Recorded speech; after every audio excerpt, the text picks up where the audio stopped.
when it comes to modern technology, I was in the army in the '80s, the early '80s. And we used to Vietnam stuff. We didn't have Abrams tanks or anything. I was a scout. We read, to navigate. It was maps and you had pace counts. And we're pretty accurate with our pace. We were good. The ones of us that were really good at that stuff, we were good. And there was some of us that were that way and excelled at it. We navigated with maps and compasses and all that. I can still do that.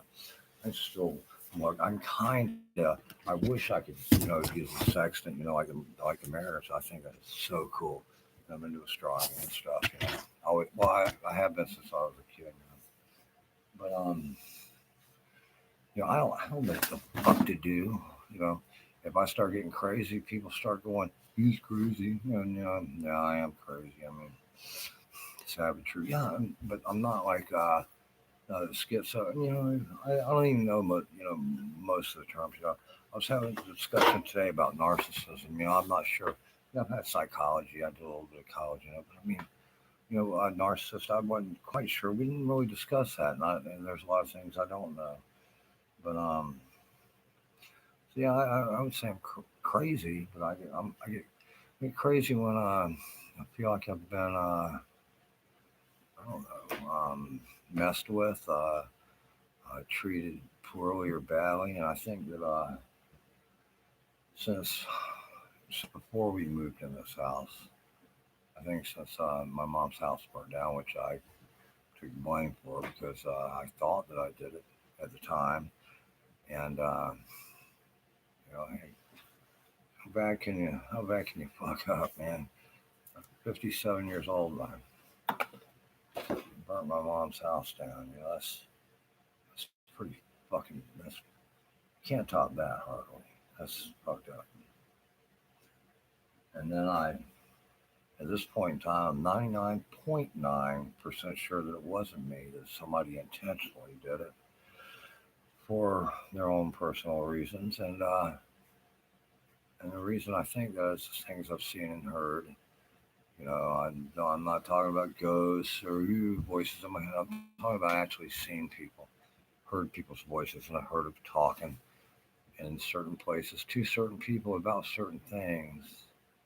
And I mean, 99.9 means out of 1,000 times I sit there and say, yeah, that person did it. 999 times. And one time I might say, well, I suppose that lamp could have caught on fire because I put a damp towel on a outlet of the lamp that didn't have a bulb or didn't have it wasn't turned on. Yeah, that's conceivable. The one time out of 900 or one time out of 1,000, I can think that maybe that was my fault. But all my life, I've been smoking since I was 13. I'm pretty good with math sometimes. In my head, 43 years I've been smoking. 43 years. And no, I'm not proud of it. I'd probably look a little bit healthier. Probably breathe a lot better if I didn't smoke cigarettes. But well, it's just me. I like it. Isn't that fucked up? I like something as stupid as that. But I do. And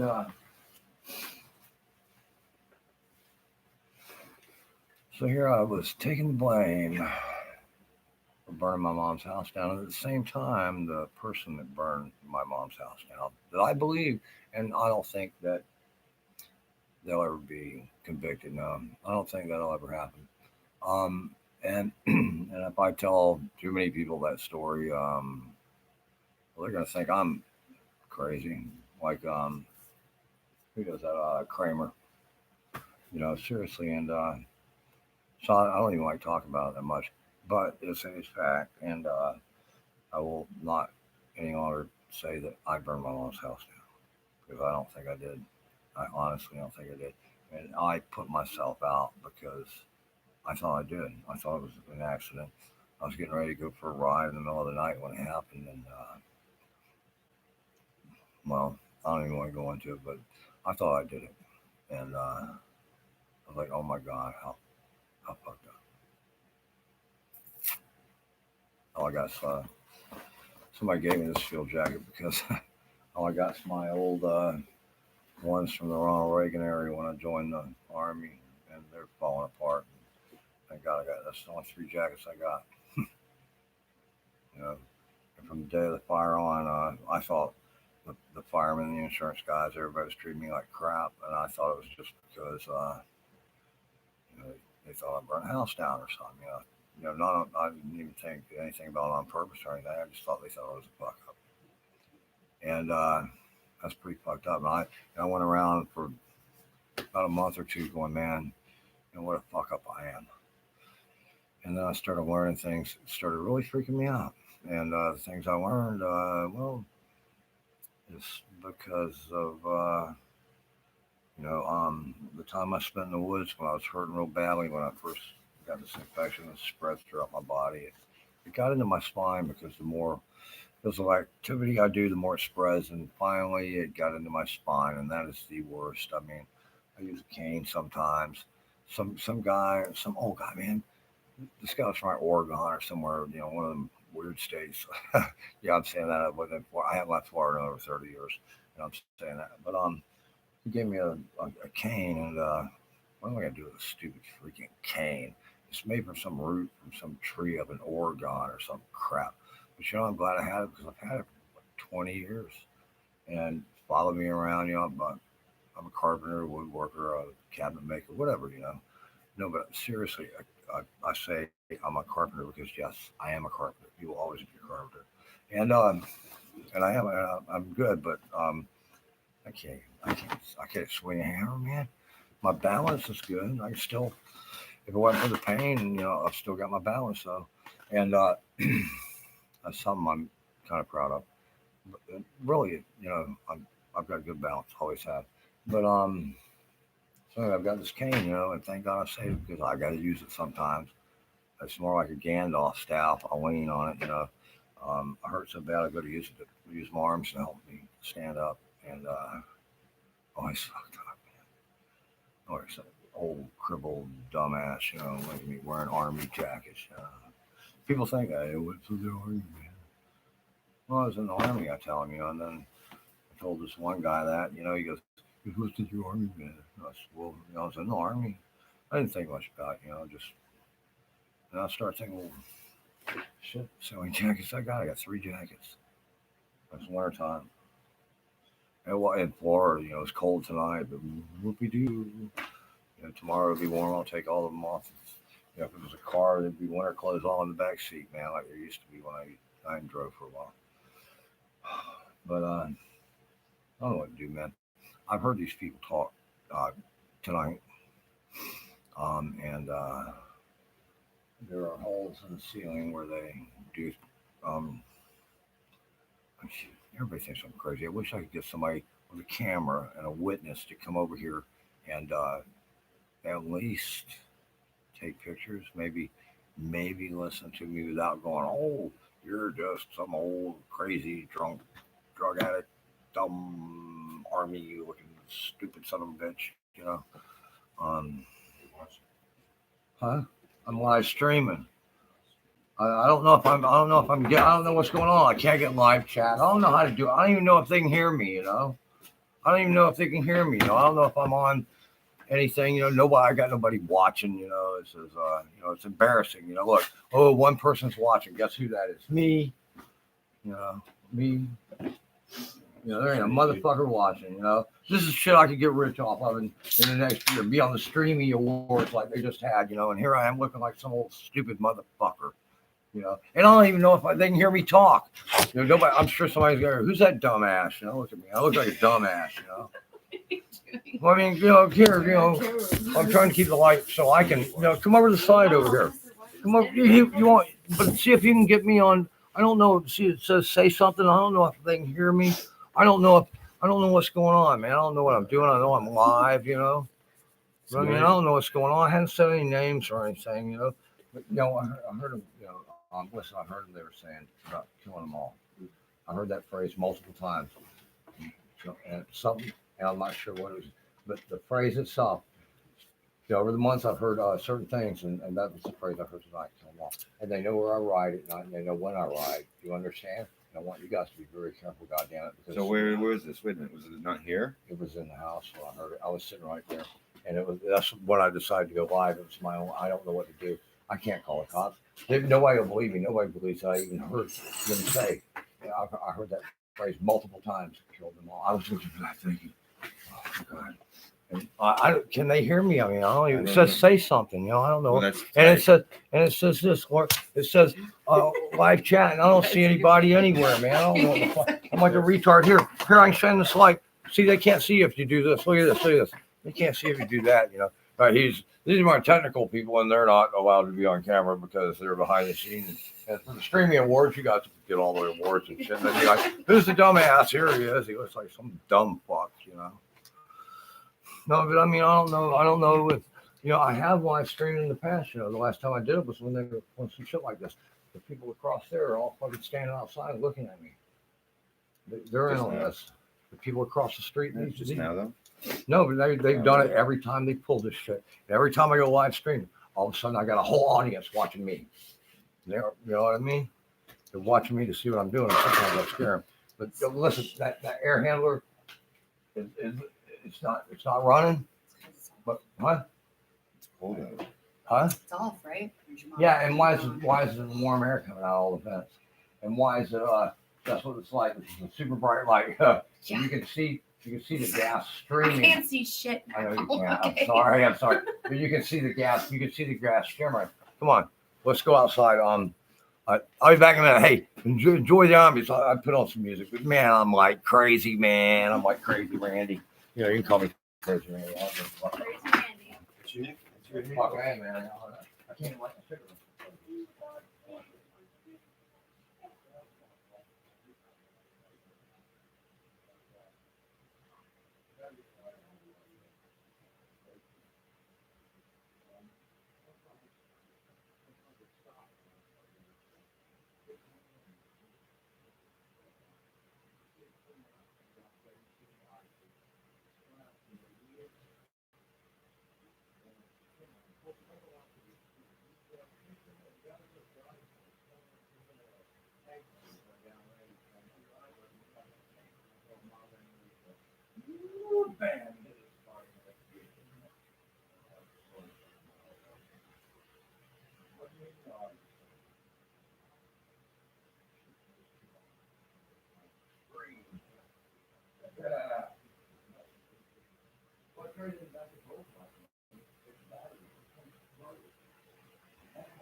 No,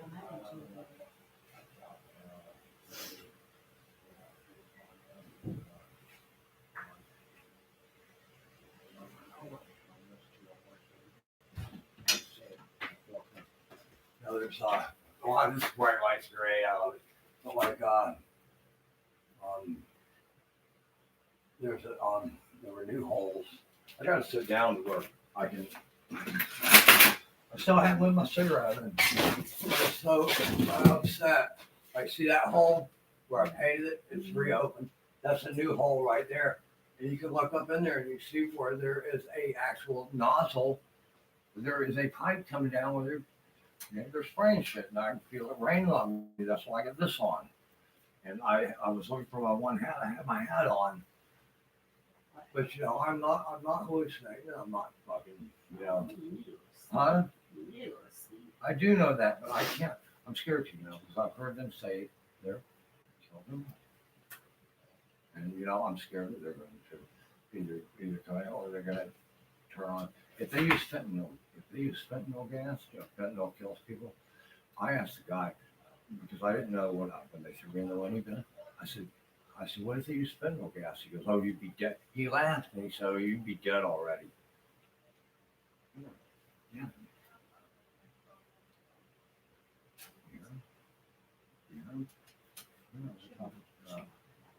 Huh? He's telling Mom I'm crazy.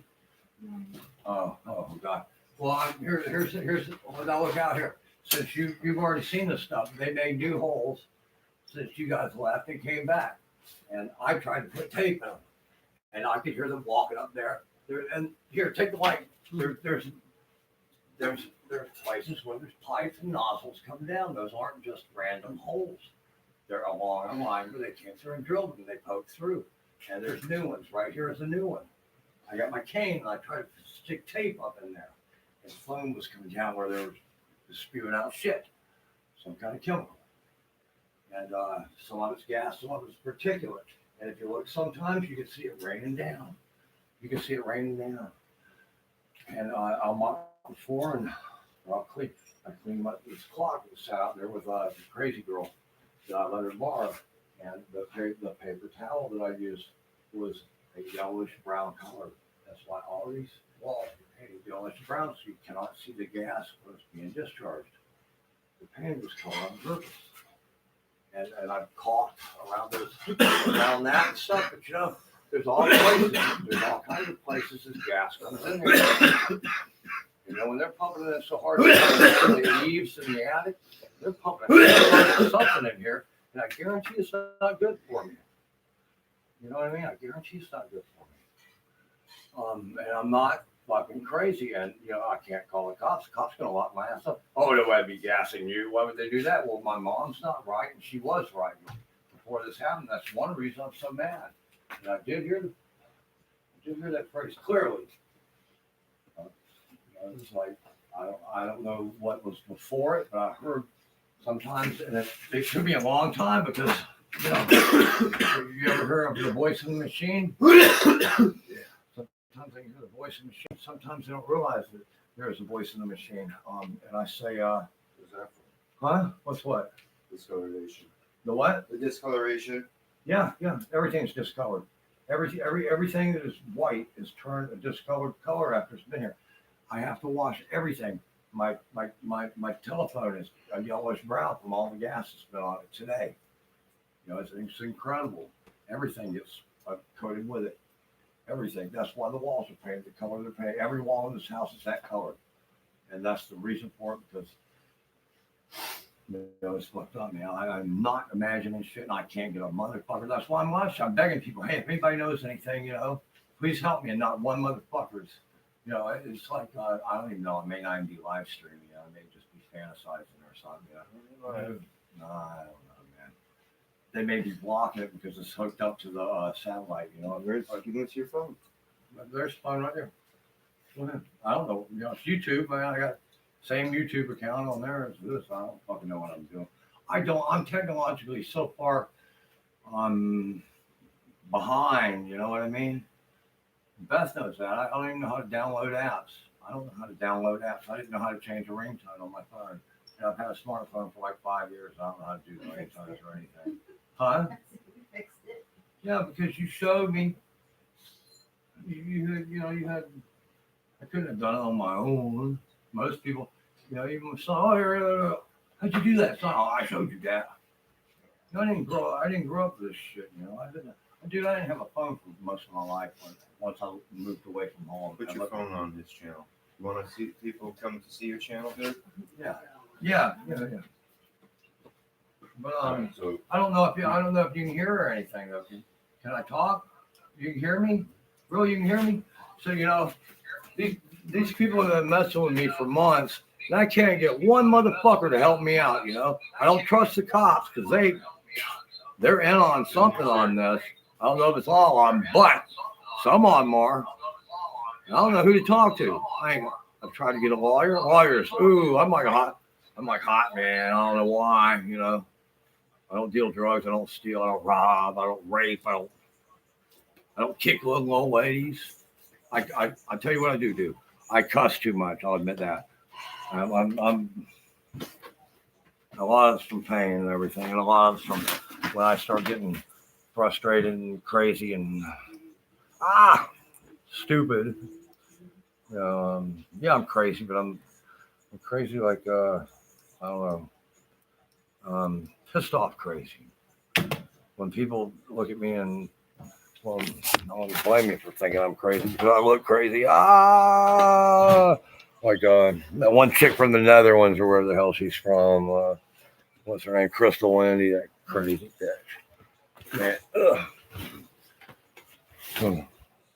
She's dyed her hair more than I have, huh? Here we go. Now I really look crazy. Let me take this off. All right. I've been trying to light a cigarette for 20 minutes. All right, here we are live in the studios. Welcome to. I wish I could get over there where it said. That's going to be my studio background over there. It's going to be. See my studio. That's going to be my studio background eventually when I get it all set up. Here we are live at the desk here in live Charlotte County, Florida, in Southwest Florida, just south of Sarasota, Venice, and oh hell yeah, the wind's going this way anyway. I had a soda. It's probably contaminated from all the gas. I don't know. I would, sometimes you can see the shimmering. Sometimes you can see it. The particles when they stop with the gas, it decomposes. Some of the gas decomposes. I don't know if it dissipates. I'm not an expert on it. I've had a little bit of chemistry in college and high school. But I'm no expert, especially in gas. But some of it, like right now, if you look over at the light over there, and you can see particles dropping down and floating around. And sometimes, like right now, well, I don't know why I've got close up. My eyes aren't that great, But in the Army, I was a rifleman. I'm proud of that because I was good, and I shot competition the whole time. And my eyes were good, and I could hit my target, because my eyes were so good. And they still focus off at long and mid range, but up close, hey. I'm getting old, man. It happens, I guess. It happens, but I wasn't expecting to freak out like this. But you can look at the light, you can see where there's like particles dancing around. They fall out as I think it's some kind of compound that decomposes quickly, and it will leave a discoloration on things like my phone. I got a smartphone. It was smarter than me, Hey, I just figured out how to get new ringtones and stuff.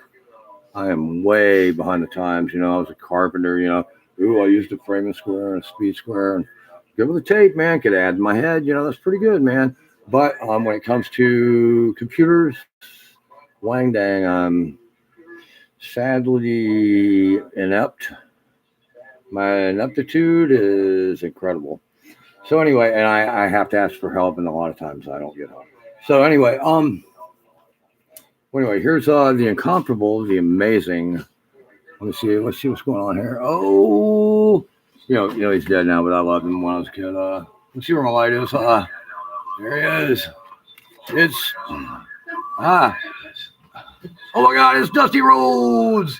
Look at that, man. He's coming down to Panagoda. All right, so anyway, I had a bunch of those posters I got from his last match, I think, before he died, and I got them along Highway 41 when my legs still worked, when I could still pedal the bike, when I could still run and walk. I can barely walk down the driveway and back now. But we'd be on 41, man, like up by Cochran, where it's real busy and stuff, 6 lanes of traffic. And we just pull up, I'd be in the truck. I was helping my buddy mow yards, That was like 48, 49 when this, 47, 48.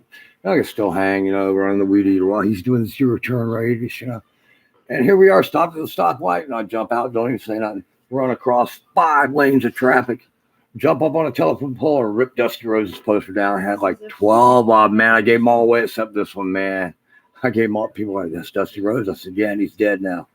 And so I gave them all away. But, man, when I was a kid, he was the last of the my generation of crazy kids. Still atomic elbow, boy, that thing will mess you up, man. You don't do that, nowadays, you can be like sued, you can do all kinds of crap, But back then when we were kids, hey, we're gonna body slam, do a suplex, we were crazy, I wonder how many of us kids. Now I got hurt doing that stuff too, but the fact is that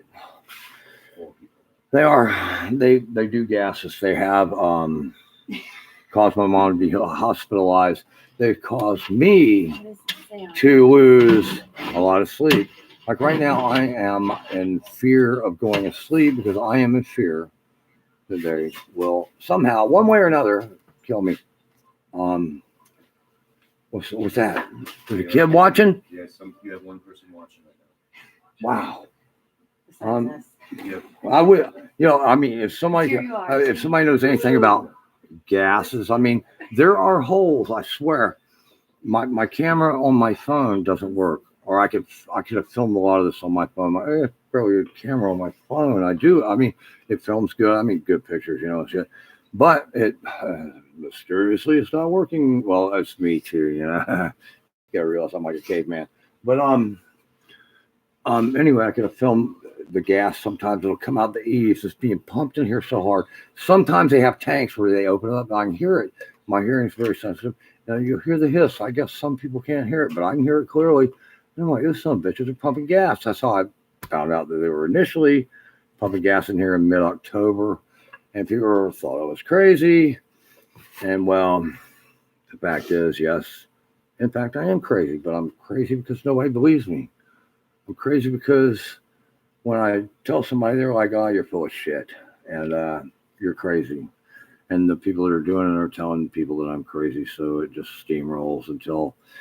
But if anybody knows anything about gases, it does decompose. It does leave a film. And it does get me sometimes high as hell, which, don't have a whole lot of money, and so sometimes it's all right, but I'd rather be high on my own terms, sometimes when I'm high, and I'd rather be able to sleep and not have to worry about. That's the big thing. I'm 57, man. I'm so old. The other day, some guy, he goes, man, you're old as dog shit. And I said, that's kind of the way I describe it too. I am old as dog shit. Son of a bitch. How did I get so freaking old? I wasn't supposed to be like this. I'm supposed to be rich, I'm poor, crippled, stupid. That's the worst part. This nose, man. Look like an old drunk. So anyway, what I'm doing is once all the serious stuff, if this ever ends, this has been going on. What month is it? This is like, I think we moved here in October, the beginning of October, so October, November, December. 3 months. We've only lived here 3 months. Hey, you've been here like 3 months. When did I move here? Do you remember? I don't know. I came here in October. Okay, so yeah, I think we moved here in September. For some reason it feels longer, but that's probably because a lot of times when I'm getting ready to go to bed at night. What? Don't forget to turn off this little heater. Okay. Yeah. That's my mom. Before she went to the hospital, man, she came back, and I don't know if the drugs she was on or what. I think this is the gas here. She come back, man. Sometimes I want to cry, but I'd rather put my how would you say my my despair, my anxiety into anger at whoever's doing this and trying to get them to stop. And I don't know, people say, violence doesn't accomplish anything, but it does. It does. It does. Sometimes it does. Sometimes people abuse you to the point of where that's the only thing. I think people took my, trying to help people and be nice and as a weakness, and they turned it to their advantage. But why, all my life I worked, and right now I've never been this poor in my life. I tried it, but if I'm broke, these cigars suck. But you know what? They're better than nothing, and they're cheap. And hell, even if I run out of money and stuff, and they're $1.25 a pack. Get it real, that's cheaper than anything. And they actually aren't too bad, and I can re-roll them. They kind of suck so bad that if I re-roll them with notebook paper, they still don't suck that bad. Because you'll smoke one, you won't want to smoke for about 4 hours. So you save a lot of money that way, And that's pretty fucked up, I used to smoke Marlboros and drink Budweiser. Now I smoke crappy old cigars and re-roll them with notebook paper. There's different types too, there's good paper, it's messed up. But at my age, I was supposed to be married, have a nice house. We sitting back watching the big screen. All my grandkids running around. Everybody's like, "Hey, Pop, still another one of them stories about when you were." Yeah, well, I'm still crazy, I guess. So, didn't learn nothing, huh? All that school and I didn't learn nothing. Boy, my old man was smarter than me. At least my son. My son went to University of Michigan on a academic scholarship. The only reason he dropped out was his mom was on the computer all the time, helping him get grants and stuff to help him meet and everything. My son was very smart, and she died, and goddamn, I don't know how to do that shit. And well, yeah, he joined the Air Force. I'm a real dumbass. I could really use some help. Somebody knows anything about what's going on, who's doing this, how to stop it without getting too crazy. I don't want to hurt anybody. I kind of want to hurt the people that are hurt. That I feel have hurt my mom and myself. But even then, I don't want to do that. I want to make them pay. I want the people involved in this to make my life comfortable like it should be, instead of making it the hell that when I go in the bedroom, sometimes I'm sitting up all night and I pass out in the morning when the sun comes up. And even then, when I pass out, sometimes the next thing you know, as I'm falling asleep, I hear gas. Psh, I'm not imagining this stuff. My ears are very good. And, and they know where I'm at. They know anywhere I'm at in this house. That's why it freaks me out. I go to the bathroom. I feel like I know I'm being watched. I don't feel like I know I'm being watched. And I've reached a point that, there's certain things, hey, I go to look down there or do something, and it's like sometimes, I'll say it out loud, fuck you guys, man. It's kind of messed up. I've never been a peeping Tom, and I don't like peeping Toms. And I've always regarded my privacy very highly, and I've always regarded other people's privacy very highly, and I feel like I've been molested first time in my life that I felt like I've been totally abused and molested by other people. And if it was one or two people, well, I might could deal with that, but this is more than one or two people. There are people all around me involved in this, and I don't know who, why, or what. I know that lies were involved. People have told them lies about me that that just didn't pan out. Their lies didn't pan out because, I guess some people were that were watching me. I don't know who, where I can hear, sometimes I can hear very sensitive hearing. I can hear things that, like if there's I don't even want to tell you how, but sometimes sometimes I can't hear the whole conversation, but I can hear phrases or words repeated, and I can pick up things like that. And sometimes I'll hear a voice or something that I recognize. And I'm like, oh my God, and that's led me to some of these conclusions that are totally incredible. And I've got nobody I can trust to talk to. I can't trust anybody. There's no, there's no doctors I trust. There's no police officers I trust. I got pulled over. What night was it? I got pulled over. Like it was around. It was before the first. It was like right after Christmas. I like to ride at 3 in the morning on my bicycle because there's no traffic. Nobody's going to run you over at 3 in the morning. Or if they are, I've got a rearview mirror. I'm going to see them. I'm going to bail, baby. And if they run over me head on, well, that's homicide, man. They're doing it on purpose, and then, well, I'm shit out of luck. But it's nice to ride when there's no traffic.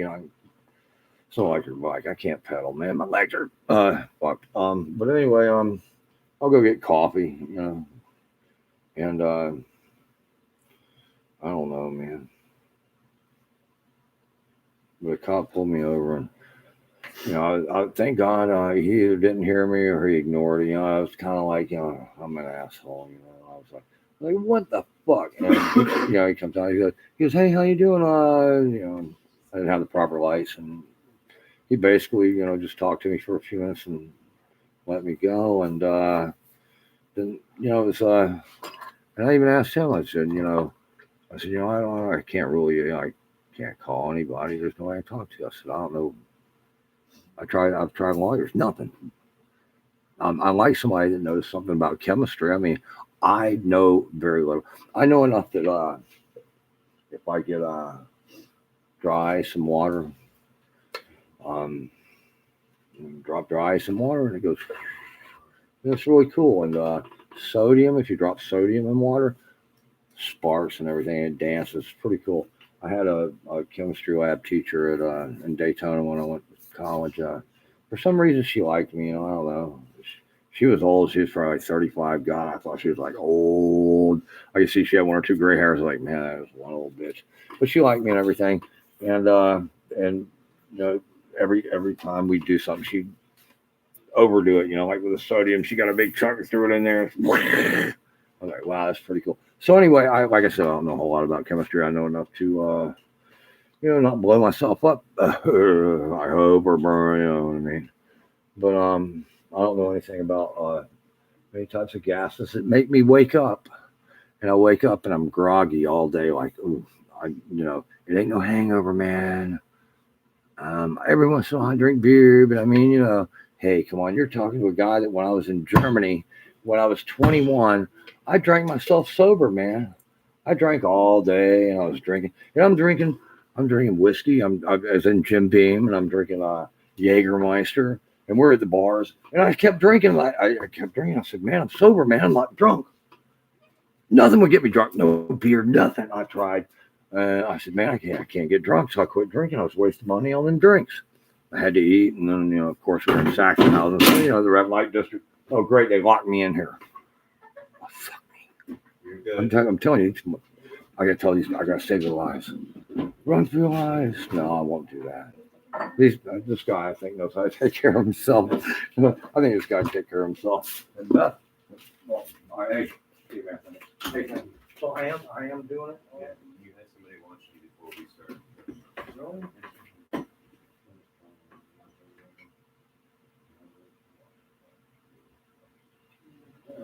I didn't turn them off when you go running back.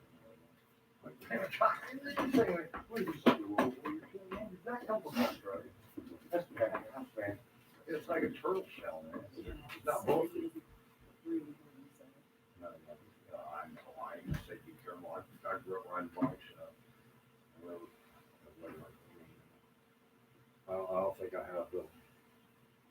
You do like you race car driving, your feet out, you know what I mean? You still have it. I mean, everything, But it's like anything, I think. What's that? That's your. What is it? No, it don't look too bad from it. It didn't look too bad, does it? I thought. I guess some of it was looking thing. I could have dressed better and do a hairstyle. I need a sound, man. I need all kinds of stuff, But hard to do this and be organized about it. I'm panic. I'm on the camera. I'm like crazy. Ideas, crazy. Does that mirror? Crazy ideas. Yeah. Huh? Well, they did it on Saturday Night Live back in the 70s. They were like crazy ideas because it was a real commercial. But we thought they were just a Cody on Saturday Night Live, back to the original. Oh, okay. And then when I moved up there, there's the crazy Eddie, and he does music commercial like, well, I'm crazy.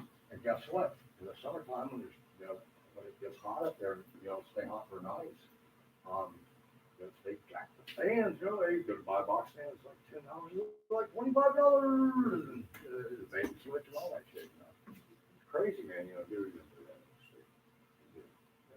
It's never been up there. Yeah, I lived up there for a few years before I got a lot of pussy. I'm telling you, I got more pussy up there than anywhere. And New Jersey. Oh my God. It's true. It's true. They made that movie Earth Girls Are Easy. Well, they meant to say You ever seen the fucking Jersey Shore? hey, wait a minute. That's where my son's mother is from. Thank you. She grew up in Bruce Springsteen.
Man, that's what Hit Girl had.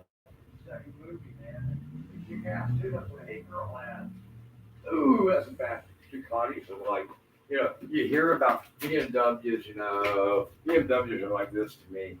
I've got a BMW, but a Ducati? All right, so I want to hear what you got.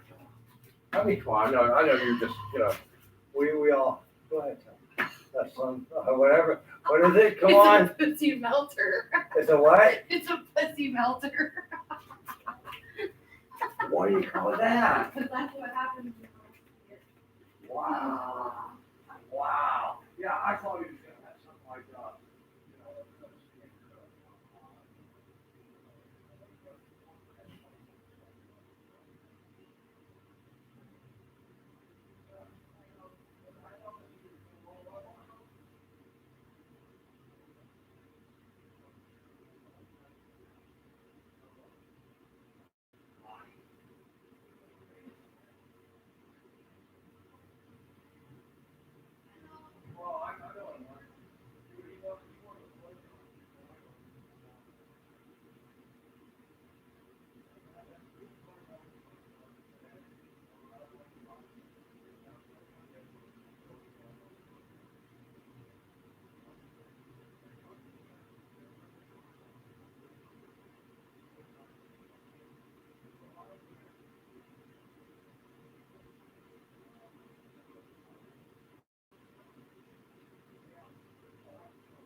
man.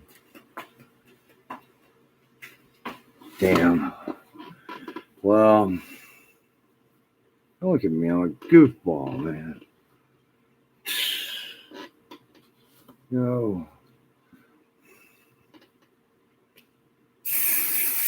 know, heights don't really bother me that much. You know, if I'm working, you know, I used to always love it. You know, I used to love going high up. And I worked on a scoreboard on Tampa State. You know, it's pretty solid. The bottom's at 80 feet, the top's at 150 feet.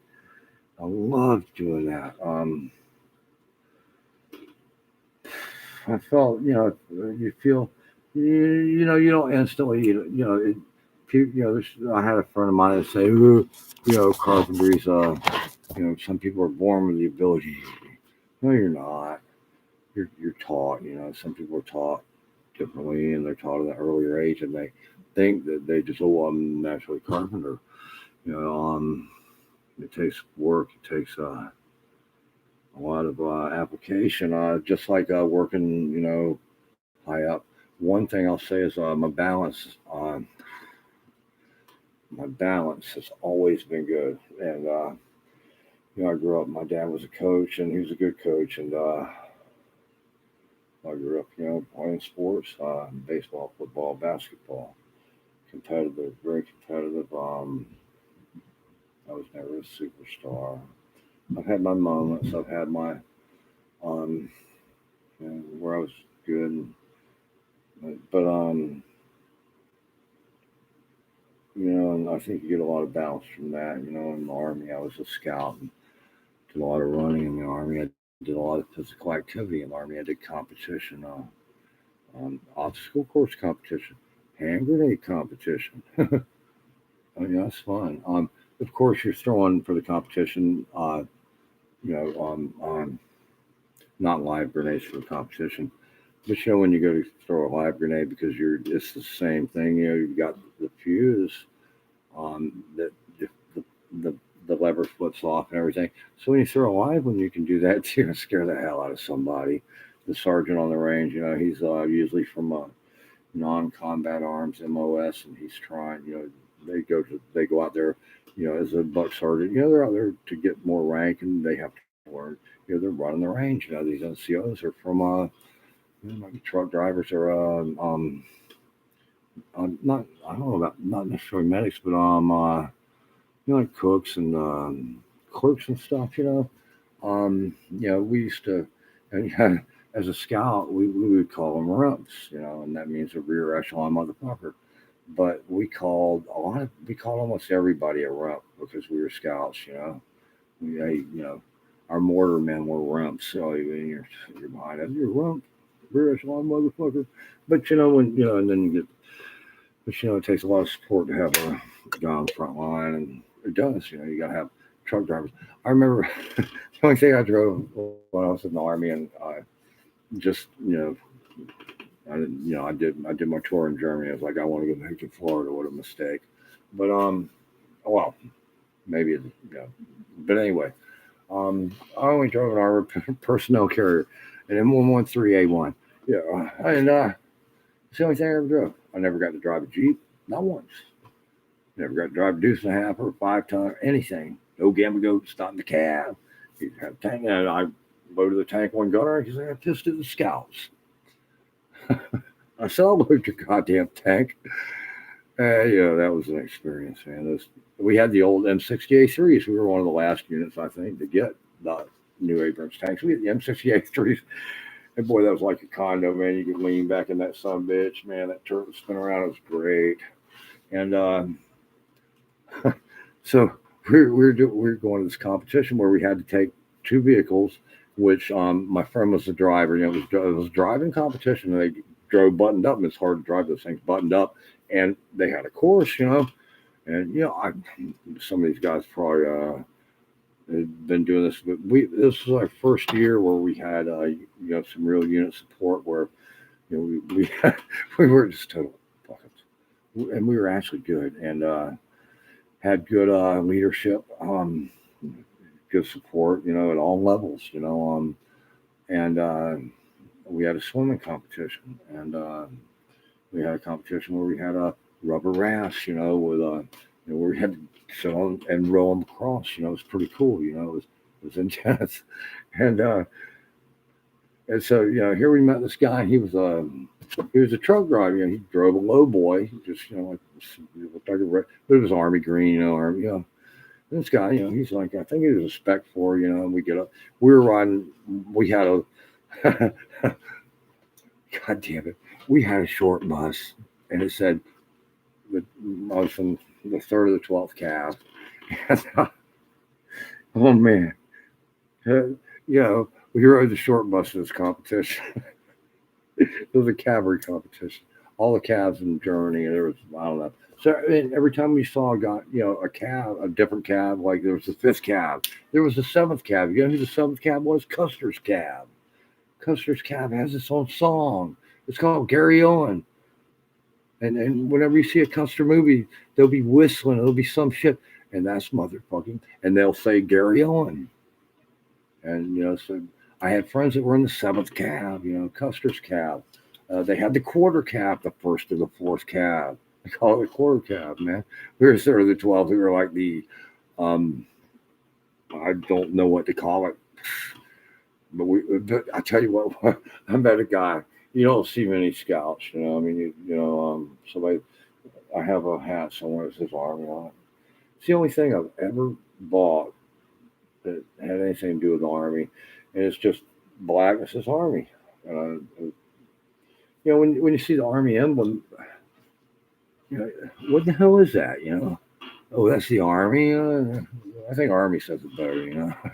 I do. You see that? What the fuck is that, man? So I never bought anything with that on it because it was kind of like, you see the Navy one, it's got those anchor, You see the Air Force, I don't know what it's got on, but it's Air Force. You see Army, it's got what the fuck is that, man? Even me, I'm in the Army. What the fuck? Oh, it's Army. No more. So anyway, I bought this black and so Army I'm wearing. God, it was like I think last spring or something. And I'm buying beer and I think I got turned around. He goes, you're in the Army. Yeah, some old, this guy was young and it's an Army. He goes, what'd you do? I saw a scout in the cab. And he goes, me too. I said, no way. And he goes, yeah.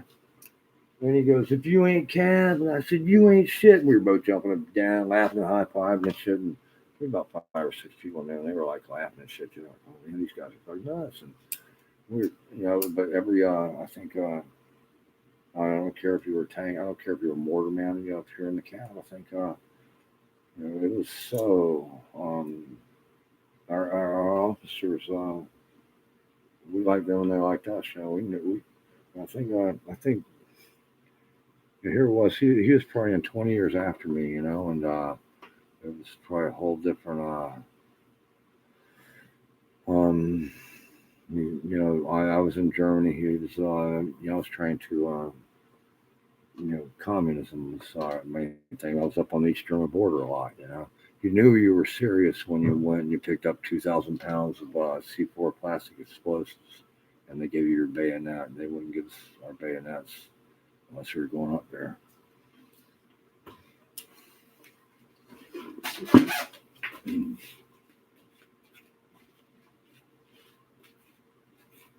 But boy, me and this guy were jumping around, and I told him, I said, if you ever see me anywhere, I said, and you ask me for anything, I said, scout. I said, I'll do my best to do it for you.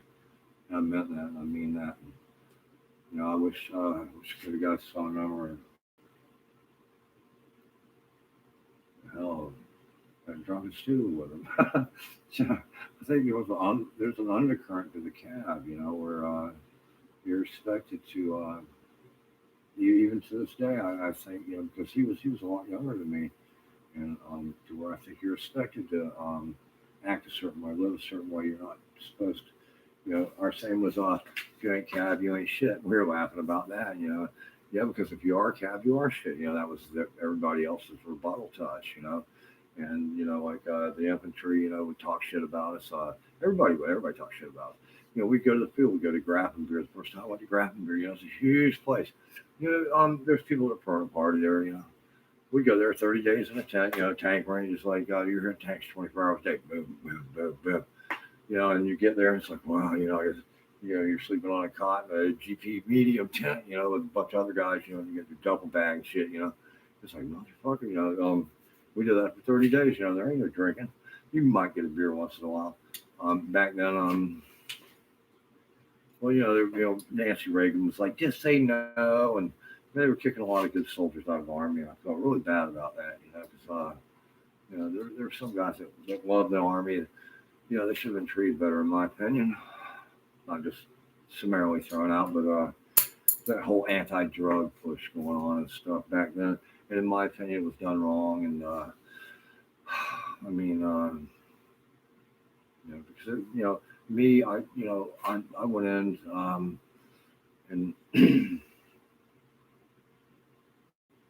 some people went in and they wanted to stay. Some people went in and they kind of had to stay because of the economy, and they had to help their parents and stuff.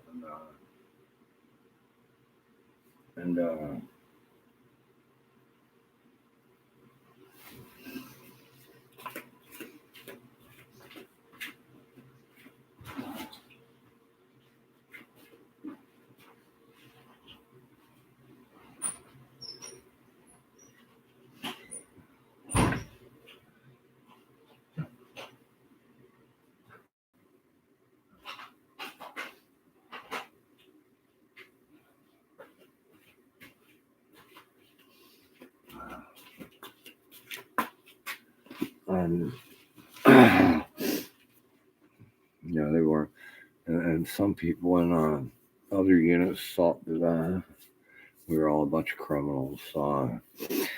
As in, I talked to this one. We didn't have any female personnel on our post. It was a very small post. I mean, it was real small, and I met this MP, a girl, and we were talking and stuff, and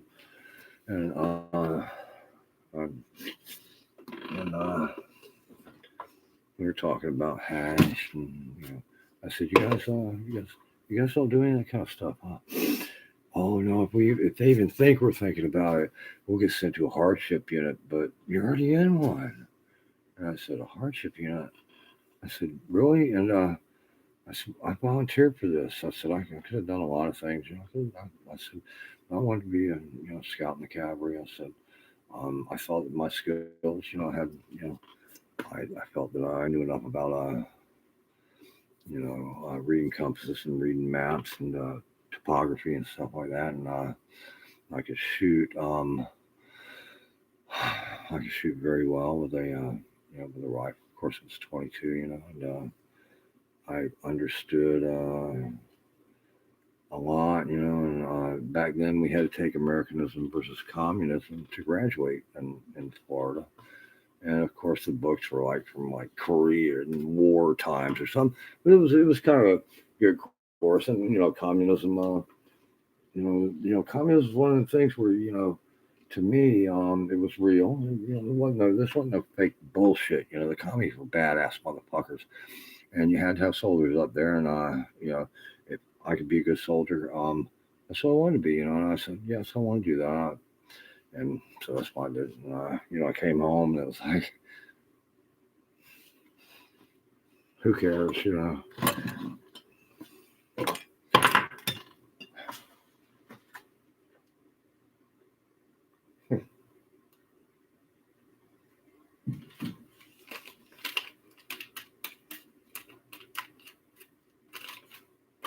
The hell we got to find.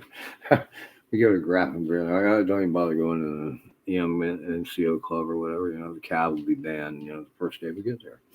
Why? We're just a squadron. Battalion size. The cavalry were called squadrons. Well, it's our 12th cav, and we go there, and we had the railheads sometimes, and railhead was our M68-3s. Half the track sat off the flat cars. It was scary, but they're so heavy too that as you're backing them up, whatever. They're so fucking heavy that it's kind of safe. Just don't let one fall on you. And our armor personnel carriers sat pretty much right on there.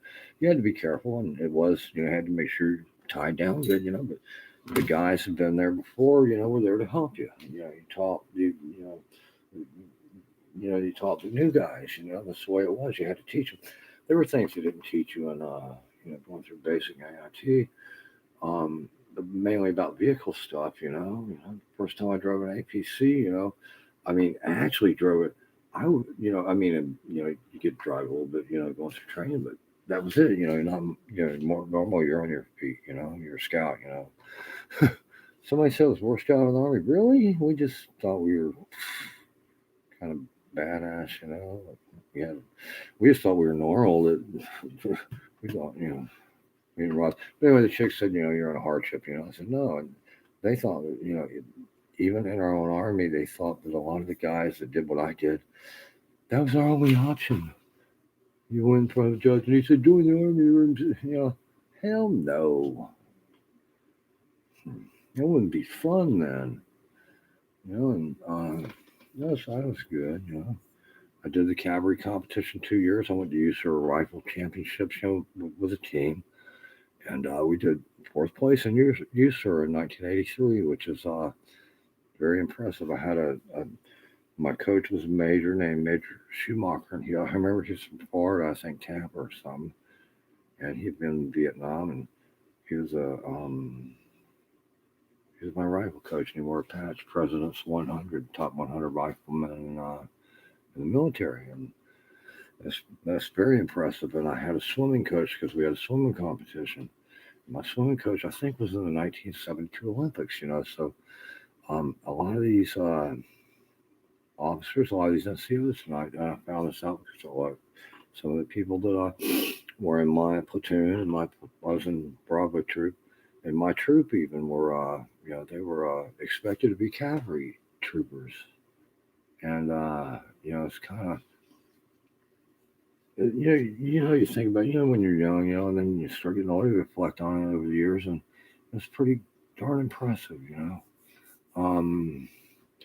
General Abrams, who commanded Vietnam, and who was tank, the Abrams tank. One of his sons was my I think it was his first assignment or whatever in cab, and he was a ranger and this and that, and these old E7 sergeant, and shit, they were talking shit, yeah. And this guy came in there, and he was just, well, he chewed my ass one time, which God damn, I rightly deserved it.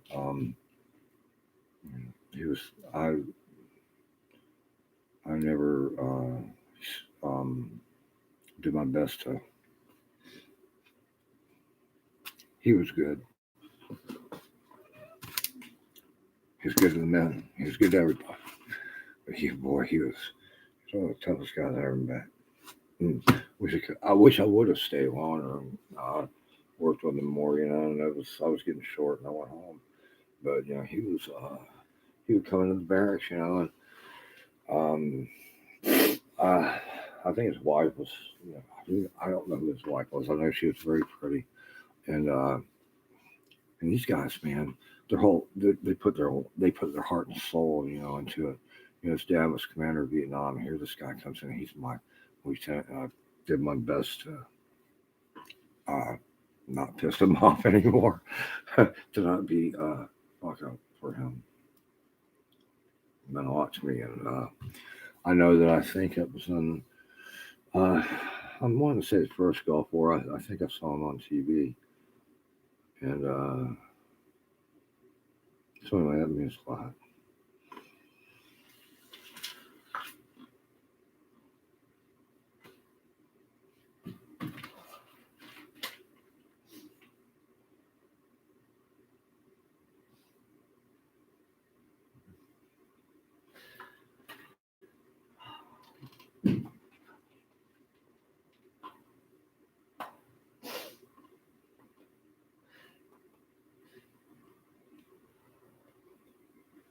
stupid me wanting to come back to Florida.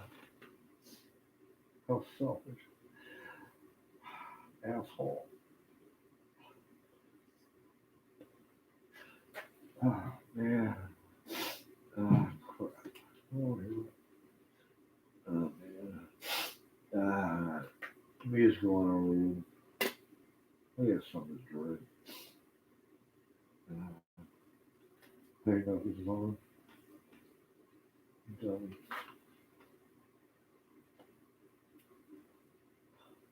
Powering on.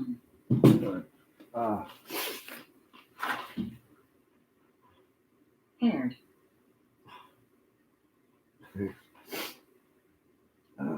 You're not pair with me. Pair with the computer, I guess. I want to play some music. Powering off.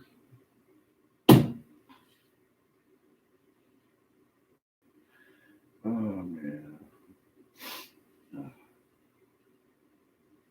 Yeah, let's do some.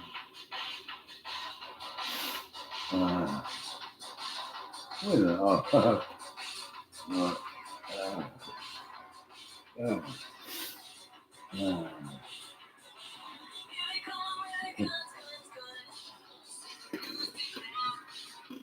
I just picture Birdie Dally, married to the lead singer of the Queens of the Stone Age.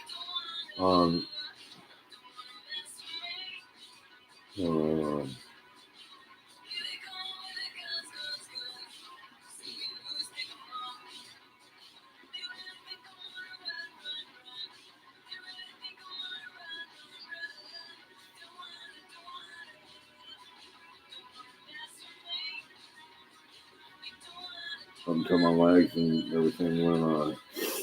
I could still run through, I can run through the town, I could run through the woods. Same as I could when I was in my 20s and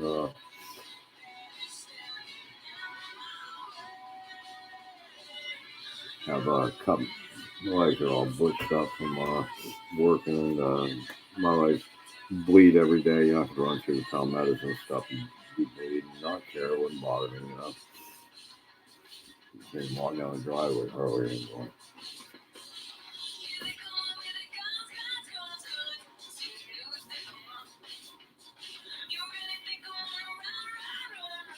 Well, we knew we weren't bulletproof, but we sure did act like it back then. We weren't scared of anything. But yeah, we were. I mean, that's a lie. I mean, you know, we wouldn't.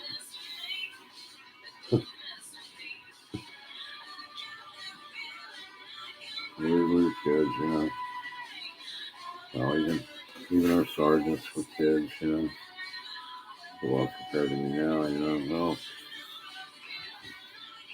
it's messed up.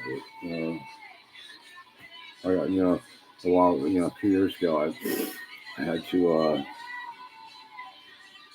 I realized that, you know, some people listen to me and look to me for advice, and I have to watch what I say because, you know, most of my life being, you know, kind of crazy and, you know, really, you know, watch what you say to these younger kids, you know, they might actually, you know, take it seriously, so you gotta think. I was like, oh my God, what if I told some guy, you know, but them motherfuckers, you know, do something they do, I'd be like, or, you know, I feel really bad. Thank God, you know, so I try, you know, why are you asking me for advice? I'm nobody. But if somebody does, I swear I try to use my mind and help them. A world of good experiences to build on, you know, bad ones too, you know. Yeah, you know, sometimes my life sucks. I don't try to make other people's lives suck unless they fuck with me. That's the only time. And not just, you know, I can, I'll talk shit sometimes about,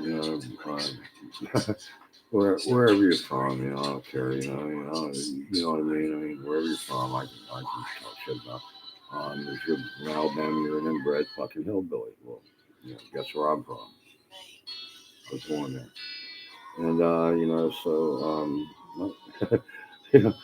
don't care where you're from. You can be made fun of, by me especially, and I do cuss. Oh, God. I think I could give actual classes on how to how would you say cuss, and sort of like a language arts program, like Dexter Holland of The Offspring. That's one reason I like The Offspring so much. Dexter cusses a lot like me. We somehow West Coast of Florida has that connection to California or something. I've noticed that. I don't know why. We don't surf. There's no hills here like where we skateboard. No skiing. But we got that cussing thing going on, I think, and that fuck you attitude. I don't know why. I don't know what it is.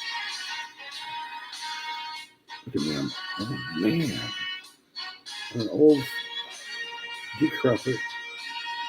I don't own anything that I could say is looking around. My tools are my biggest thing. A lot of them got lost. And things. And a lot of them weren't the best. I mean, I'm proud of what I can do with tools. There's only one tool that I'm kind of really seriously scared of, and that's a chainsaw. Chainsaw skilling. Every saw. I was a meat cutter. I use some dangerous saws. I use chicken wheels. Chicken wheels, I was no problem. No problem at all.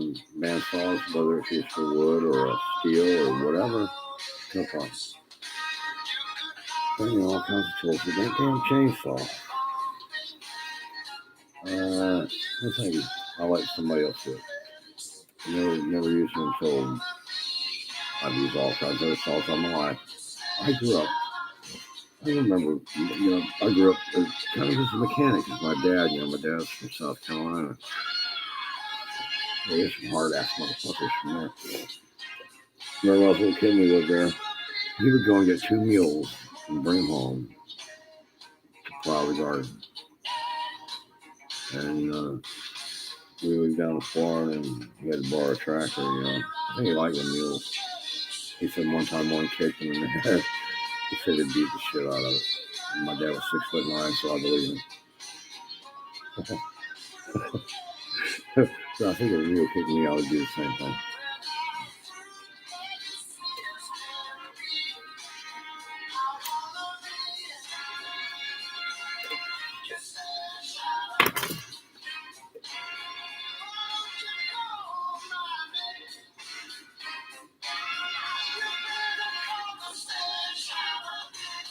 Germany was a beautiful country, and my swim coach, his name was Major Curtis, and he's kind of skinny. I think he was a helicopter pilot in Noam, and he was, cavalry, air cav in Noam, and a lot of the guys, most of my senior NCOs and officers were, extras on, and they were the ones that, you saw you listen to them and they wouldn't fuck you up. I mean, as in, they wouldn't lead you astray. They had seen how things work, and they were the guys that, made the purposes, I think, the 1972 Olympics. And now that, I've got YouTube and everything, like I said, I'm a computer installer dummy. And I had to get somebody to show me how to do this. I don't even know if it's even working right now. And I like to look up, six-story stuff. Because you can, there's a lot of things you can do with, I don't know. I mean, I've never, you can find anything out there. I mean, good stuff. Bad stuff if you want to. I'm still. I use the slot for music. I use. Crap, I gotta order. In the wintertime down here, when it's cold, in the summertime, during the day, it's in the 90s. The batteries are hot. They discharge very good. If you know anything about lead acid, it's lead acid that I'm using. They discharge well. They recharge well. The heat, everything. It works like this all summer. And like right now, it's the coldest it's been pretty much, these couple of nights and stuff. We're now getting into the cold weather. Sometimes it gets cold in October, November, but it's not been. It's been hot, man. And it got cool a few times, but not for Now we're getting to that kind of if I was up north, I'd be hating life. I'd be out fueling jets over the wing, freezing my butt off like I did back in '86 at Teterboro. I love New Jersey. I loved working at Teterboro, and I'm freezing my butt off. I have water bed and I go home, and you're just frozen to the core. You get used to it. I wouldn't say. I don't know if you. Yeah, you do, because you start off in September, it's cooling down, and it stays cold. It doesn't. You may have a little Indian summer here and there, but down here it's like summer, and you have a little Indian winter maybe once in a while, and then all of a sudden, when it does get real cold, there's like a 20, 30 degree temperature drop, and you're freezing your balls off. So that's the way it is down here. It's a little bitch, and I've got 3 Army field jackets. Oh my god! Really, I used to have jackets and sweaters and all. Most of my stuff got lost in the fire, and I had this one girl. What are you worried about, Randy? You gotta get all new stuff. Well, guess what? I haven't got anything new. The saws, the drills, the carpentry tools, the woodworking tools, the belt sanders and stuff that I had, they were bought because I was doing a job. Okay, I'm going to I would do kitchens sometimes, go and get the Home Depot and get the pre-built and put them together and custom build the countertop out of, a flake board, not flake board, you know what I mean, MD. I hadn't done this in a long time, but I would do it because that would be an easy job, and it would be like, hey, an indoor job from, if I had a week off from carpentry, hey, we ain't got a house lined up. I got something lined up, and I make most of my money off of the countertop itself, I had it all budgeted. I'm not trying to hurt anybody. I used to know how to do jobs, and not fuck people ever, and to make sure they're happy when I walk out and I'm happy. And I don't have to be happy throwing bills in the air, but I've done a good job, and I was, I'm not looking to make $80 an hour, but to where we're both happy, it's a two-way street, man. Never tried to be a one-way street kind of guy, and I can do that, impressed, my girlfriend be impressed. She was, build a countertop for Mike and everything, glue it, route it, and file it, and it looks beautiful installed. And the people are happy, especially, you got a house that's built in the 60s, and I know how to do repairs, on cabinets, and I had planned on when I having a regular job and maybe renting like a small warehouse type thing, and doing woodworking, custom stuff where I go and have someplace to hang out, a big fan, maybe a table saw, maybe some tools and work areas, to build stuff like maybe custom boxes. I built a case one time. I don't know what happened to it. I don't know if it got stolen. I don't know where it went. I don't think it's here. I made it for my dad, and it started off as nothing special, but he had a couple of 45 caliber pistols, I was telling about the 45s, the tankers used in the Army, and how I got to shoot them one time on a range because I had to. You're volunteering, and you're volunteering too. Haul ammo on our lunch break, and it's snowing. 45 caliber ammo is all that. So 45 caliber ammo is heavier than 50 caliber. Heavy. So you need 2 guys to haul on the boxes. It's a little bit. And so we volunteered magically. And the lieutenant said, because he was the one shooting that for competition, we fired M16s. He said, well, I'm going to let you shoot 2 magazines apiece. And it was, I think 50 meters. I'm pretty, yeah, 50 meters, man size target. I mean, come on, it was M16, and whatever. Anyway, so, first magazine, he goes, ready? I did it like, it's wintertime, it's snowing and shit, and bam, bam, bam, bam. Good pattern. That was the only time I fired a pistol. Like, I never had a pistol in my life. I think, my shot. Oh yeah, okay. I shot a friend of mine, a couple times. When he had like a 38 257. He put hot loads in on it, bam, see the air shimmer. I'm like, here, take this thing. Let's shoot it. He's always laughing. You asshole, put hot loads in there, but blew my ears out. But anyway, but I mean, I've never practiced one. I had one that didn't, use one in the military. I had it. That was my baby. I subbed my M16. I'm not going to tell stories like that. It's not embarrassing. I sold my M16 more than I did with women in the Army because I was in the field a lot. I was a damn scout, and you had to sleep with your damn weapon in your sleeping bag.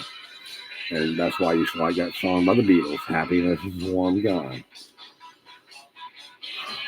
And anyway, so that was the first one I shot.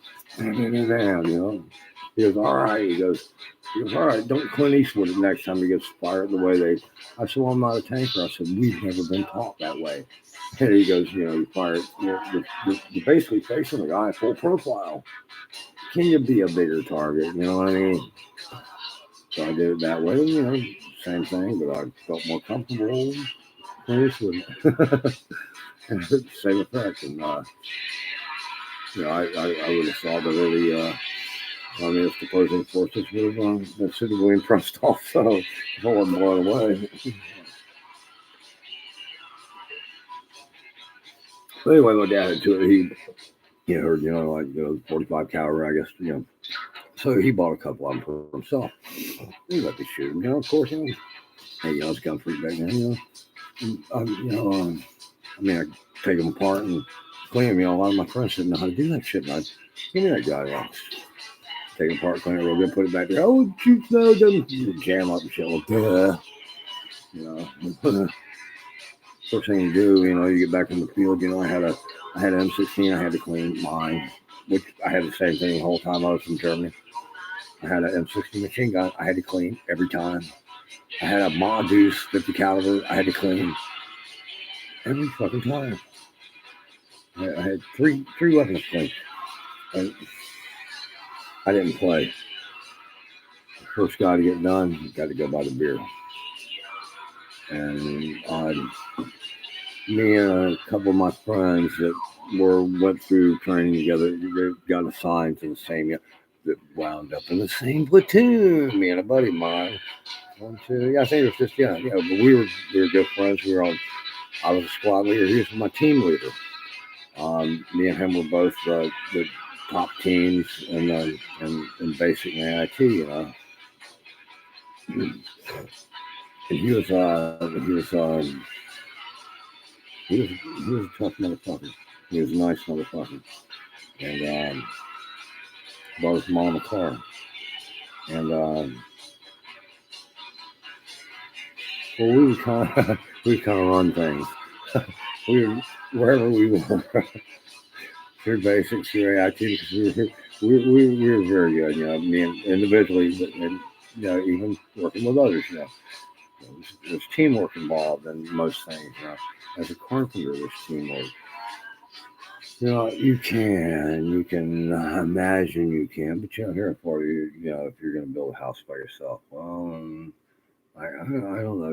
I've seen guys that 1 or 2 man crew. I've done it. We 2 man crews, and we hire a guy for a couple of days, and boy, then you're just a lot of work, And when you have a 5-man crew or 4 or 5, or depending on the size of what you're building, then you got to learn how to you gotta learn how to do what you have to know what you have to know what everybody's doing. You have to know what you're doing, and if somebody has a problem, you have to know how to resolve it without being an asshole. And especially the older you get, and the difference in age between you and the guys that are dedicating their life to they're coming on this job every month. Yeah, if they're into it, they are coming every day and they're working hard and they're into it. That's two-way street. You got to treat them right too. You can't be, you can't say the wrong thing, which um, yeah, everybody does some. I shouldn't have said that. Yeah, I thought that I was getting better as I got older, and then the economy collapsed, and not hung in there. I told people it's going to get better. And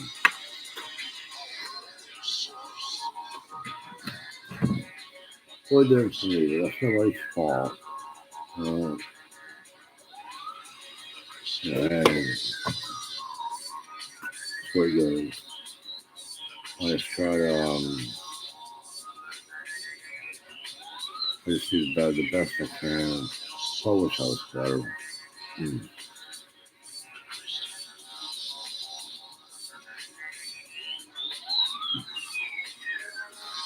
Well, part of it's going to be a rough place. There's brutal heat. There's in the summertime, in the rainy season, man. Um, if you're outside, you stay wet. I mean, you never get dry unless you can lower that humidity through air conditioning and stuff. And I'm telling you, it can be brutal. The wintertime can be really nice. But boy, that summertime. I mean, me living here so long, took me a long time to get to where, I was poverty level most of the time. I worked, there's a lot of times as a cabinet, when I was doing cabinets and everything, I would tell usually the guy, if somebody comes in and wants something that the shop doesn't want to do, like, oh, I need some hinges replaced, or I need, my sink cabinets, water got sucked up, but I don't want to replace it, because they got, everything else is beautiful, and even when I was, in my mid-20s and stuff, I worked in New Jersey, and as some, oh my God, you go up there and there's, it's like history is up there, it's incredible, and some of these people would, right out of high school, I moved up there to basically go to Teterboro School of Aeronautics and be an aircraft mechanic. And when I started working doing cabinets and stuff, this one guy had, he graduated high school. He went to I guess woodworking school or something. Then, I mean, the opportunities up there were just so different than, um, you know. For Florida, and where I've worked in woodworking shops where it was wood a lot of stuff by hand, and scraping oak with a scraper to get that perfect finish that you don't get with sanding on oak, and my hands would turn purple and smell so good. My girlfriend, she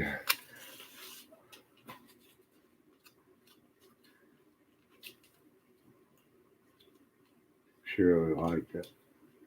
Kind of forgot about that. Damn. Oh man. got old.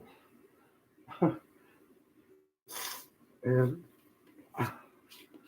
that's the worst. Damn it. Hell.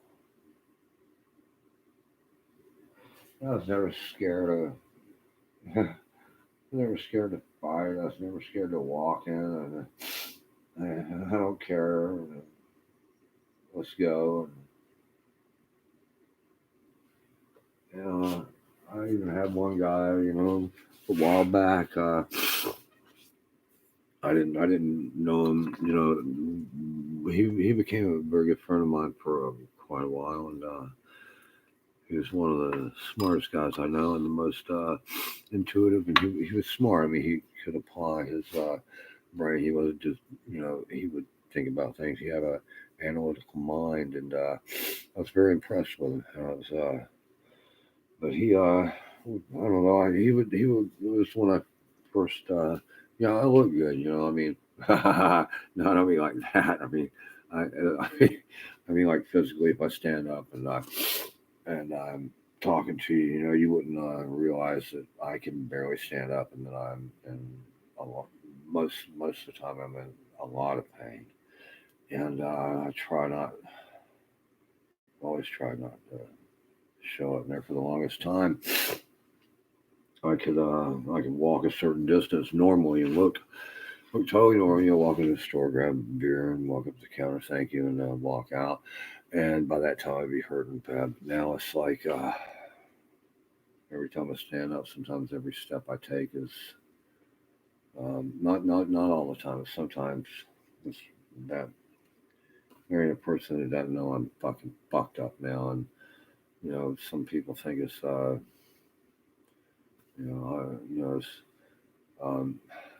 it's sad to say that I would think the same thing too. Look at this stupid old motherfucker who looks like a fucking old alcoholic. And of course, I think he's a dumb son. You know what I mean? But anyway, this guy, he and I would try, I'd do my best for him.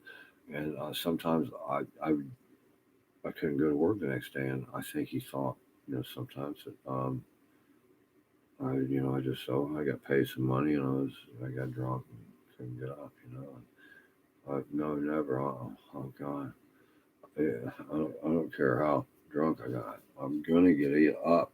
I may go there and I may puke, and you may say go away, but I'm going to be there. And no, it's to where I hurt so bad I couldn't get up and walk out and go with him. The pain was that bad. And that was quite a while back. And but anyway, he said something. I said, I'm not scared of most things. You know that. And he goes, yeah. He goes, I've seen that. He goes, because I didn't think you were scared of anything. I said, oh yeah, there's certain things I'm scared of. There's probably things you wouldn't think I'd be scared of. And God knows I don't like telling people what I'm actually really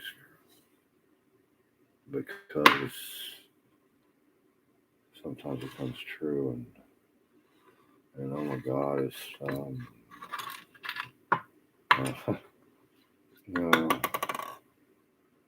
I walked into a crowd of 10 people and said, if you guys want me, let's go. And I fully expected to get my ass kicked, but no, I didn't. And then I've had, like 3 guys, where I said something to them, and they came over and they just, I held my own for a few minutes, and then I laying on the cobblestones and thinking how smooth it feels and how nice and cool it is out as I'm just laying there, and I'll get up in a few minutes, and I'm just kind of enjoying it. And when the poles I come up with are big German police dogs, which are the real German dogs, and they've got the masks across their face, and they drag me out, get me sewed up and stuff. And I wasn't scared then either, I'm laying on the ground bleeding. I've been kicked pretty hard, and I was fine. I was young, No, that didn't scare me one bit.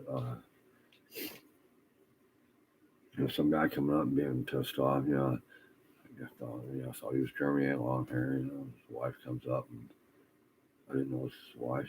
I'm talking to this other girl, and he's talking. He comes up, and he's talking in German. So I'm kind of just standing there because speaking in fluent German. I wasn't that good at German, so I'm letting them talk, except I hear their friends and stuff, and the chick that I was hanging out with was absolutely gorgeous, and I wanted to get to know her. Well, I kind of believe that, I guess. But this girl comes up and pushes him on his house. I'm drinking a beer. My buddy's standing over here. We're in a bar, and I go, wow, what a bitch. And he's getting up off on the floor, and kind of like John Wayne says, that bitch happens to be my wife. And I go, oh man, I'm sorry. But he's already mad, and he starts swinging, and I'm not that drunk, and he's fucked up, and he's swinging. I don't blame you. It's the honor of his wife, I didn't. It wasn't that bad, I just said, what a bitch. I didn't realize I was trying to apologize. But he's swinging. I'm just kind of ducking out of the way. I'm in good shape and stuff. I'm like, hey, cut it out, man. Hey, cut it out. And and I'm drinking a beer. Hit him over the head, and it kind of fucked him up.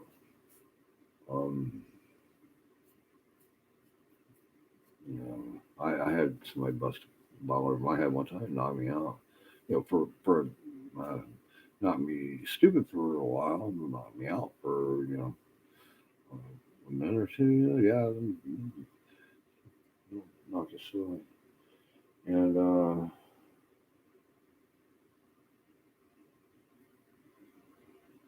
what the hell was I talking about?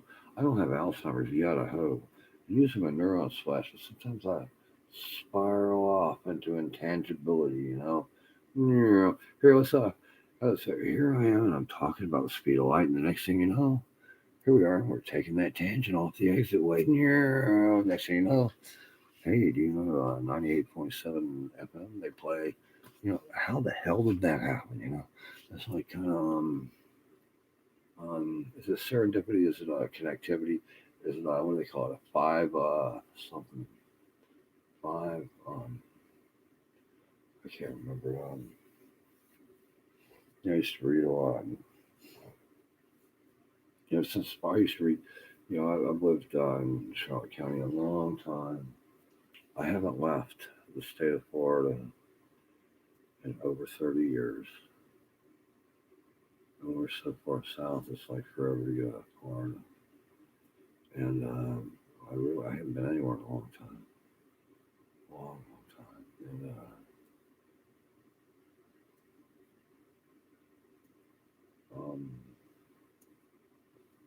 I like it. There's, in Charlotte County, I surveyed for a while. I really liked surveying. You got to go places. You had to see things. You're allowed to go when you do a surveyor.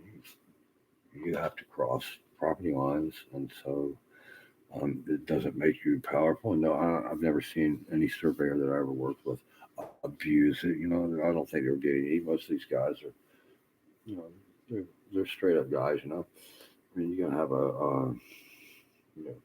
when you're surveying, it's got to be right. You turn that angle. You got to get that distance. It's got to be dead on the head, like the dick on a dog. And these guys, the longer you stand, the more mathematics. So it's impressive. It's impressive. You can go out and you can lay out the curve of the road from shooting tangents, and and the calculations. I mean, you don't do it by hand. They've got little computers that can do it now. But and then of course now they got there's no. But I mean, it does take skill. Everything takes skill. Now I found out that I don't care what it is you do, construction, delivering, anything. There's skill and there's pride involved, and and the longer you do something, like the way Captain Scully landed on the Hudson River, he was just he went back into the plane to make sure everybody was out. That was he had so much flight time. I think Colonel Yeager or whatever general, I think it was him or one of them guys that used to be big into flying or wanting to aircraft. And yeah, somebody said there's nothing that beats more hours of actual flying time. Doing it. That if something goes wrong, you know exactly what to do. And I was, well, it's been a while back, but I was working. We had different guys on the crew, and I'd come over and I would show, sometimes the younger guys, hey, I'll show you a better way to do this. Watch this. And they go, really? Thank you, man. My boss would get mad at me sometimes. I say, hey, man, you got to teach the younger guys. Somebody, and how are they going to learn it? I can take 2 minutes to go over there and improve him, and he's going to be faster. He's going to make more money for you. It's going to make him and you better. And most people, they want you to teach them. Most people, you have to teach them. Most people, it's just the way it is. But I had a couple people who I hired him to do this, and that's all I wanted to do. And I could never accept that. and, and, and when I say it was time to quit, it was time to quit. Hey man, it's 3:30. I'm done. Fuck you. I'm not working late. I work Saturday, but I will not work late. I need to go home. Gosh, I was very serious about it. It's hot down here, damn it. I've been praying fucking 8 hours, and you do it every goddamn day. And when you don't have a car, like which I quit driving a long time ago. I'd be on that job every day on time, and I can't just I've got to go. I've got to go. I got to go see my wife at lunch, and I'll be back around 2:30. To help. Strap your tools on and make a ceremonial showing and roll up. Bullshit, motherfucker. Be out there and work every motherfucking day all day. And if you do that for 9 months to a year, and you don't get a bonus, and you can still see the guy, or people say, "Hey, how you doing?" and not hold a grudge, man. I don't know.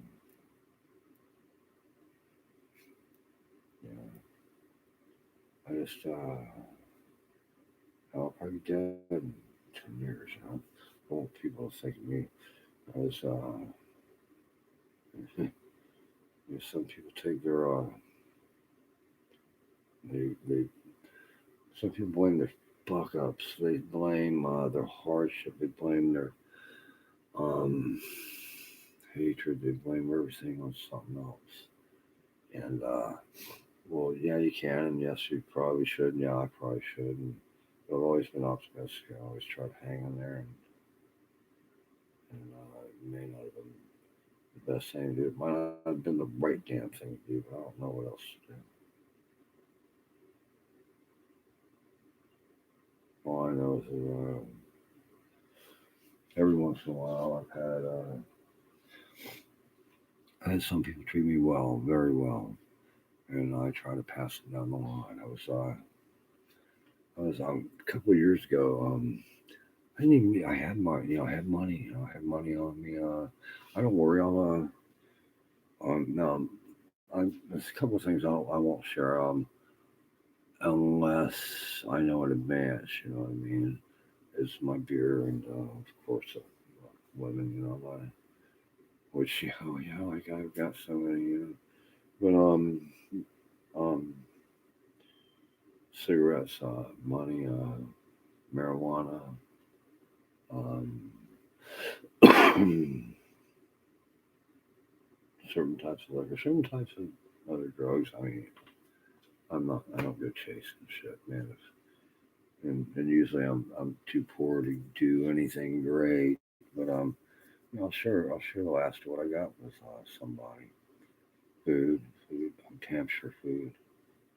Oh God, I had dog. I had this one dog that my mom would come and get him. Boy, he like, oh, here, Homer. His name was Homer. Here, Homer, you have some scrambled eggs. Man, motherfucker would be so spoiled. And she'd take him for a ride to bring him back home. Sometimes she'd borrow him. She had a fenced in yard, And I had him home place. And all of a sudden, I could see her. She pull in the driveway with him, and you could see his face like he'd be like, oh no. And he'd be like, I'm back with him. You can see the look on his face, man. He's like, okay, Homer. he knew he was gonna. There were times when he had to eat whatever I was eating at the time because that's all he had. And my mom took her. Oh, she'd take him to the dog groomer and get him groomed. Fuck. Stuff like that, you know. Oh man, it wasn't no. I'd get him out there with a cold ass hose, and, and I let him off to go shake, and he looked at me and I said, "Don't you do it." He would dive in the dirt and start rolling, and he knew every time he did it every time, every damn. I don't care if it was winter time, he did it every time, and I would say, and he knew it was coming too. I go grab him and give him another bath. You know, I know he could cuss as good as me. Oh man, I wish he could talk. Yeah. I'm serious about that. Where he would have, and I if somebody stay with me, and I'll share any food or drink or anything. Gosh, so I've been buying beer, and it's just like right. Well, I don't think it was. I don't know. It might have been Chris. It was something, but I had money. Not like $1,000. I had enough money for the beer and cigarettes. I was getting beer and cigarettes, I think. And this lady just out of the blue, she goes, "I'm paying for his." And I said, "Oh, you don't have to. I got it." "Oh, no, no, Merry Christmas." I said, "Come on," I said, "I got money." I didn't know she was looking at me and thought I was homeless or something. But, I said, "I got money." "No, I've got it." She goes, "Pass it down the line," and I do when I can. And make rich can't. But I remember one Easter, a guy come out of the same store one Easter, and it was a beautiful day. Down here Easter is usually but usually it's not too hot, not too cold. The day is beautiful. And usually Easter's a very beautiful day, and it was a beautiful day, and I had a $10 bill in the wallet, which saving that for cash in case I had you know anybody had any reefer or something. Get $10 cash, or if I had to go somewhere where I didn't want to spend. I had a credit card, and I didn't have a whole lot of money, but I had that $10 on me, and I was basically saving. I always like to have a couple of dollars of cash just in case, and I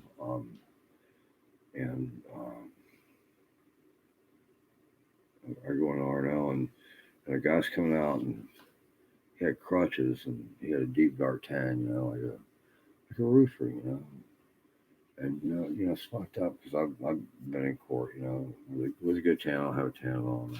I don't get out with these. It sucks. But you can tell this was a working man. He had on his shin.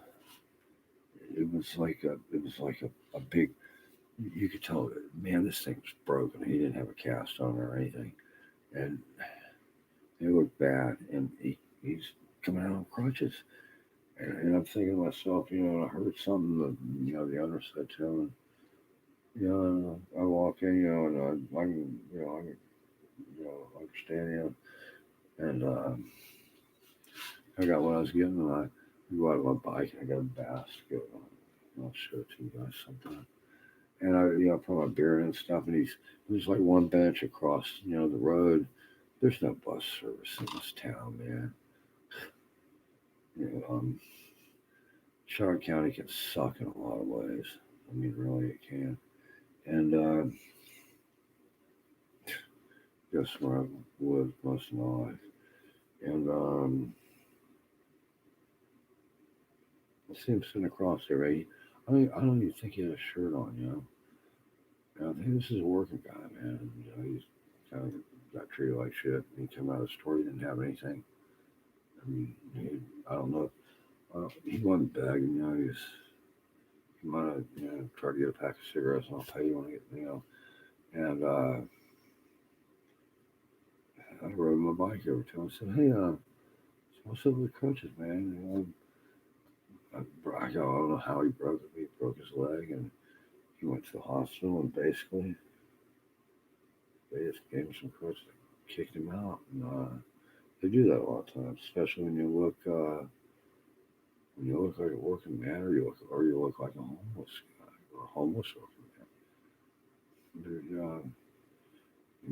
just shove you under the carpet. We got rich people who are going to come in from the north, or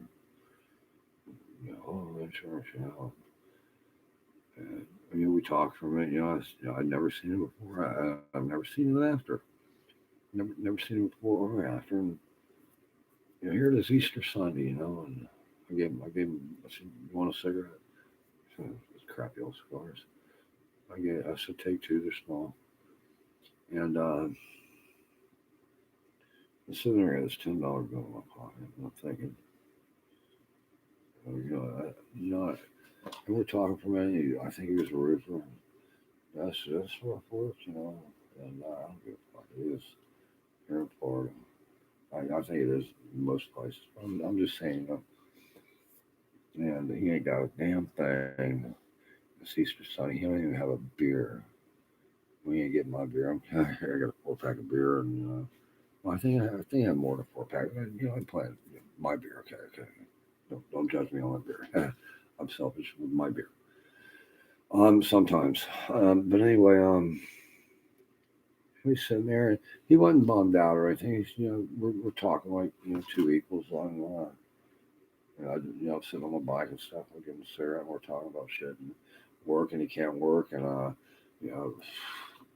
think he lost his, but you could tell that, his muscles, his arms, his whole physique. He was a working man. This one, no lying motherfucker. You could tell he was a working man. You could tell he was a roofer by that. Tan, I used to be the same way. I had blondish hair, but I was dark tan except for below my shoe line, and wearing shorts. And my one girlfriend, it'd be nighttime. We'd have all the lights off, and I'd be. And she said I glowed right there and there because that was all you could see of me, the radiant whiteness, and the rest was totally, invisible from the tan. And so anyway, I gave him that $10 bill, and I said, I don't care if you buy a beer. I said, I don't give a hell what you do with it. I said, it's Easter Sunday, do whatever you want to with it. I said, I don't care. Buy research you want to. I don't care. Have a good Sunday. And I said, Happy Easter. And I said, if you ever get a chance, just help somebody out down the line. And, it does work. I had people do it to me. I try to do it to other people. I can't do a whole lot. I can't, I got a toolbox, I used to, I find a lawnmower on the side of the road, a lot of people, especially down here, they go up north, a couple months, they come back down. Well, you got a new lawnmower. They've got the other one. The other one's not that bad, but so they're going to brand new, and they push the other one out, they're going to throw it out. And there's people pick that up. I used to get them, and I would take them home, and usually you clean them up and fire right up. A lot of them, some of them you got to do a little more, And but I grew up being a mechanic. Boneyards, lawnmowers, taking them apart, all kinds of different ones. My dad and me, we were good. We had parts manuals, we had all the shit.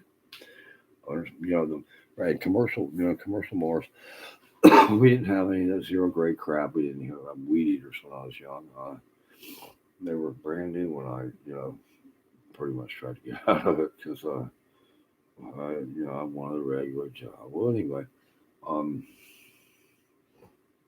I got screwed a couple of times, and I wanted, I didn't like get screwed a couple of times, and so anyway, I got a regular job. Well, even though I call that, I'm just damn tired. Best just go to bed. I can't do it yet. I was gonna do something. I'm gonna mop the kitchen and living room.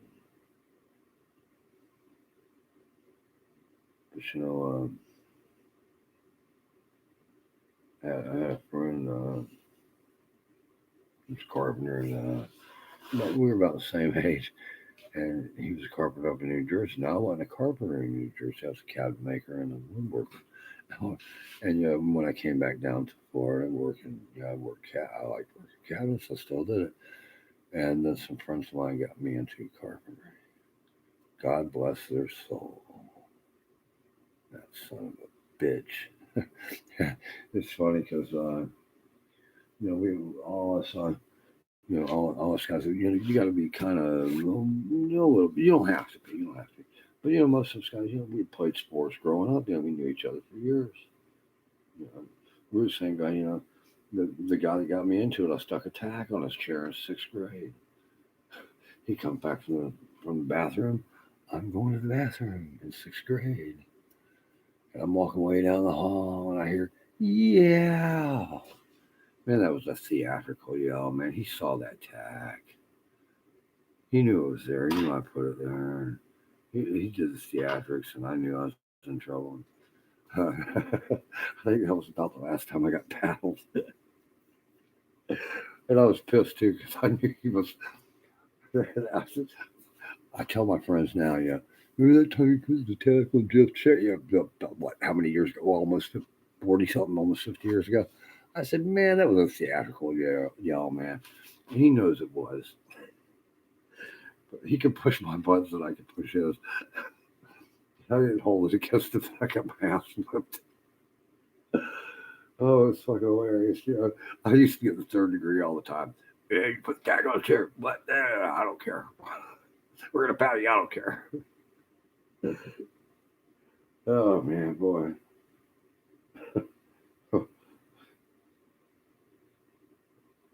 I was telling about Homer, that son of a bitch, he would attack cows. Homer, you stupid son of a bitch. He would attack other dogs. Sometimes he would attack people.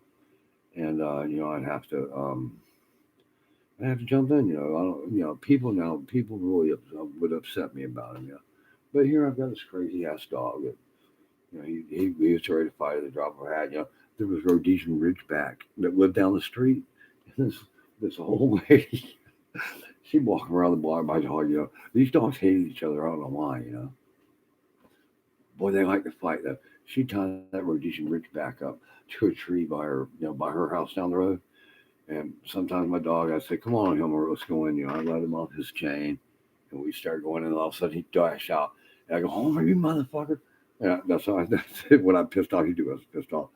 But he was also saying, I know what he was saying to me, fuck you, you motherfucker. And he'd run away from me and he'd be looking at me like this, like what are you going to do, bitch? I'd be like, motherfucker, don't do it. He's off running down the fucking road. We didn't have sidewalks or nothing. And, the gaps in the houses and shit. And I'm wearing flip-flops. And here I am running. Homer, you motherfucker. I could run pretty fast too, but, this dog could outrun me, of course.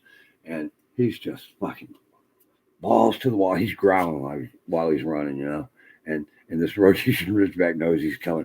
And he's kind of jumping up and down in the air, man. And they just slam, bam. And they're going out, and I'm like 20 feet behind, and I jump right in, and I'm separated. And they wouldn't attack me. I knew how to, knew how to handle dogs. And I wouldn't be mad. They knew well, Homer, I'd be mad at. She was a son of a bitch. I wouldn't be mad at the other dogs. I'd be like, break it up, you motherfuckers, and pull them apart and hitting them and stuff. And this happened. This didn't happen once or twice. This happened. Whenever he could do it, it would happen. And so, he was a crazy motherfucker, And that's kind of the way I felt like I was my dad's Homer, I'd be getting advice and I'd be doing stupid shit, all the time. Like,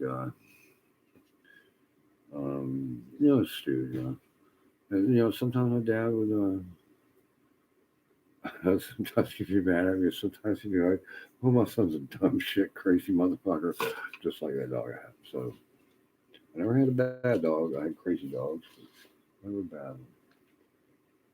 Homer was crazy. But God, I swear these cows, he's chasing cows around. And I've never been like a cowboy or anything. Cows and horses are big, and they kind of scare me. They can fall on me and kill me. I don't want to kick me. I mean, and bite you. And it's big. And a quarter of a cow. I started out cutting meat with hanging meat. In the Publix food world, and you get a front quarter or a high, and it was kind of you slide it off the truck, and you get on that hook, and I mean, a whole cow, man, so you die, especially with all the rest of the meat on it and everything. So so here I, so here's Homer. He runs in this damn small pasture where there's these cows. These cows are it's like the dry season, so there's dust, and I'm running around, Homer, you motherfucker. That's what I think that was a standard thing to call Homer. Homer, you motherfucker. And I'm running around and I'm thinking, the homeowner or the owner of the pasture, I'm thinking he's gonna get come out with a gun and shoot my dog, and well, what do you get? Yeah. So anyway, so I'm running around like a madman trying to, and plus I'm worried about the cows being upset, because cows are kind of like people, that they're mellow and everything until they get all freaked out. And so Homer's running around, I'm running around, and Homer grabs one by the lip or whatever, and this cow's like freaking, he or she is, ooh, and I'm like, oh my god, and Homer's probably 60 pounds, but he was 60 pounds of pure asshole. And so the cow gets away, and I swear it was like a football huddle. The cows all ran to the other end of the pasture, so they get away from it for a minute because I'm still running around like a madman. I think they might have sent a decoy or something off, Just make go that way, And they huddled up. They all ran and they put their heads together, and they were talking and shit. All right, here's what we're gonna do. And then there was like break. Here comes Homer. Let's get his ass. And they kind of danced. I swear it looked like a football. It looked like exactly like a football thing. These cows were beautiful. And they kind of trotted around, and Homer's running around. And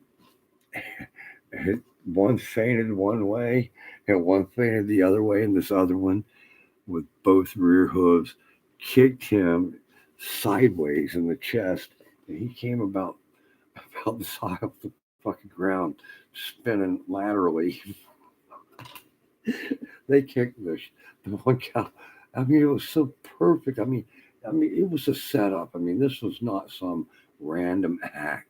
This was a setup. They lured him in and kicked him through the air with the greatest of ease. And he went about from right here to like where that doorway is over there. That's about 10, 15 feet. And he hit the ground, bam. And he was stunned. I mean, you could see it knock that dog shit out of him. Well, not literally the sense of it. And I went over and I picked him up, scooped him out of the dust. And I said, "You dumb shit, they could have killed you." And he was so stunned, I was walking. I carried him all the way about 100 yards back to the car and threw him in the window. And said, "You dumbass, the motherfuckers would kill you."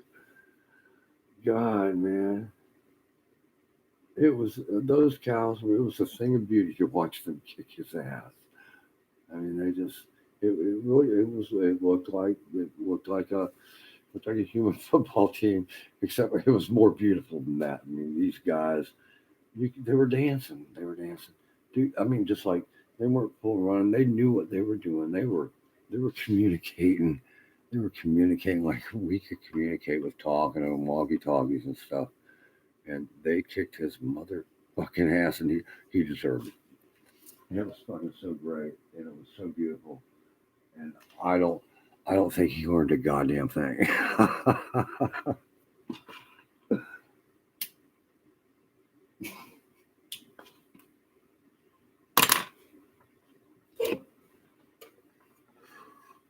He's a good old dog. I had other dogs. I raised him from a little fucking puppy. Oh man.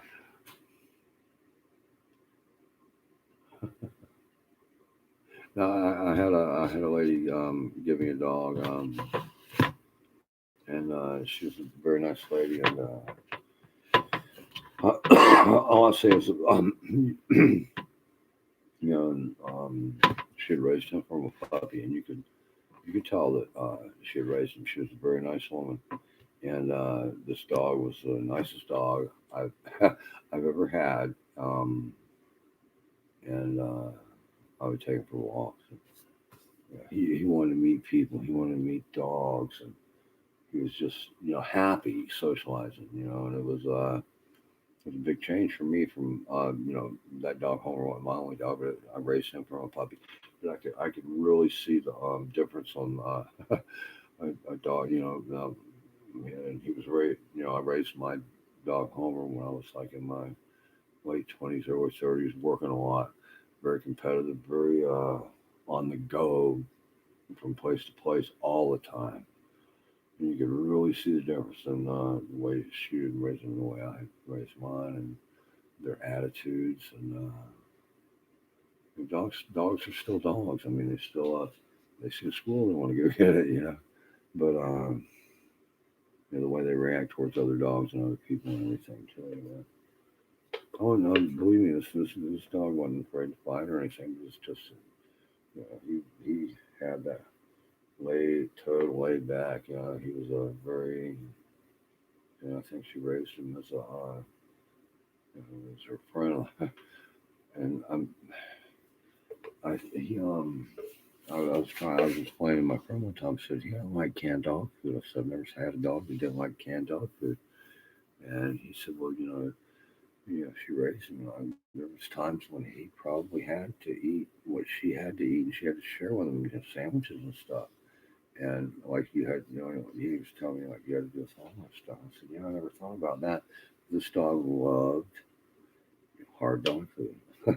He loved the crunchy stuff, and I think it's because when she moved down here from somewhere up north, I believe, and um, and I think he came down here, and her brother or somebody was who they were staying with, and I think it was the first time that dog had like hard dog food like that. He loved it, like real dog food. And so that's what I had to get him. I'd open a can, he'd turn the sandwich. I mean, made the mistake if I was eating a sandwich or if I was eating anything, and I didn't save him at least a bite. Like one time, because I didn't think he would like it. I forget what it was I was eating, but I ate it. And I was done eating it, and my hands were. He knew it. And he wouldn't beg or anything. But and he got this look on his face like, "Oh, is he saying fuck you? Does he not love me?" And I was like, "Oh my god!" And I had to get up, and I made him half a sandwich for himself because I was like, "Oh my fucking god." Um,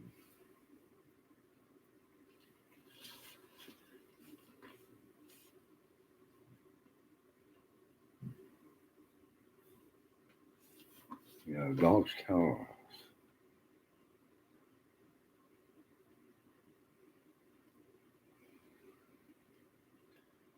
Well,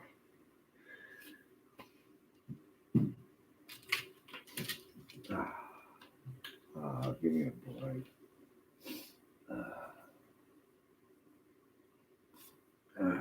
Crap.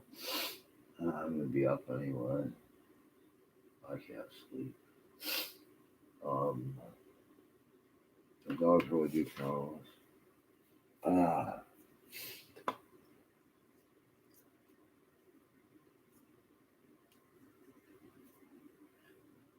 I told somebody once, I was, it's two people you can't lie to. You can't lie to your friends, and you can't lie to dogs. You tell your dog, tell a dog, I'm gonna take you for a walk, or I'm gonna do anything. I'll was riding the car, I'll share my sandwich or whatever, I'll share my sandwich or whatever. And if you don't, um, he had this look on their face like, I don't believe he did that. And after a while, they just get where they don't even listen to you. What's he talking about? Fucking he's lying.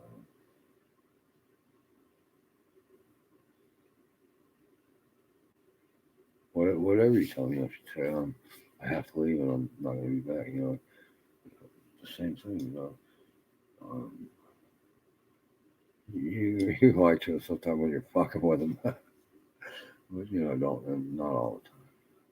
And you gotta let them know you're fucking with them. So you gotta let them know that you can joke around too. Dogs can joke too, but you can't be a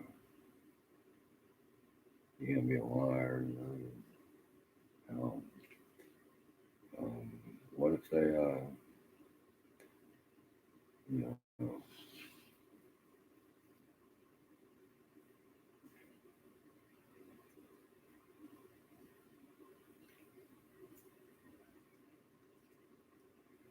it sucks being lied to. It does, man. Yeah. I mean, of course, sometimes you can't. I try to keep my word, but there's times when I'm glad I can't, and there's times when I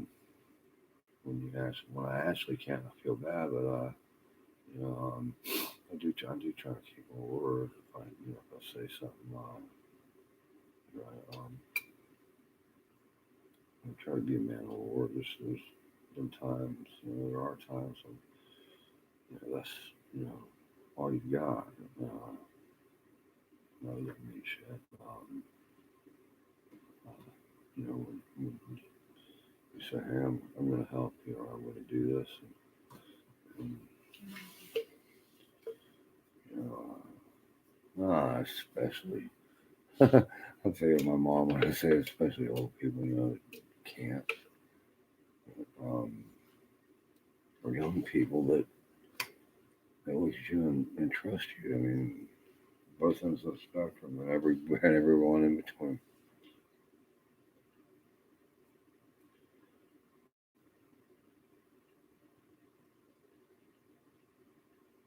So, anything you don't.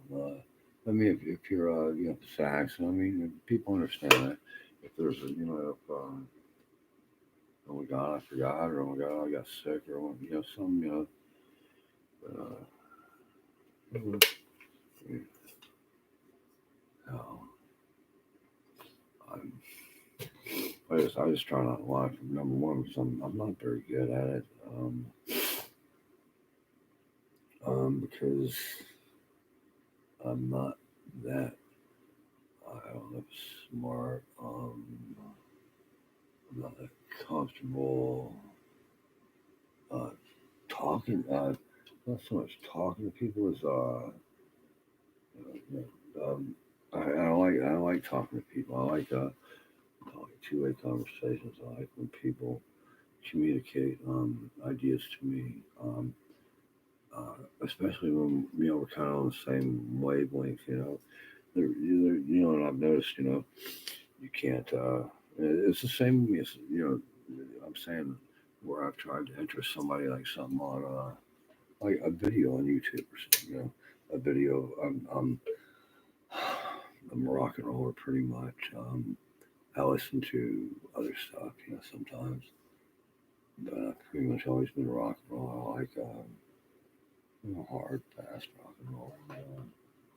Always have, and I like good music. The older I get, I'm kind of getting a little bit into more, punk stuff. I like the younger bands. I like the rugged raw sounds sometimes.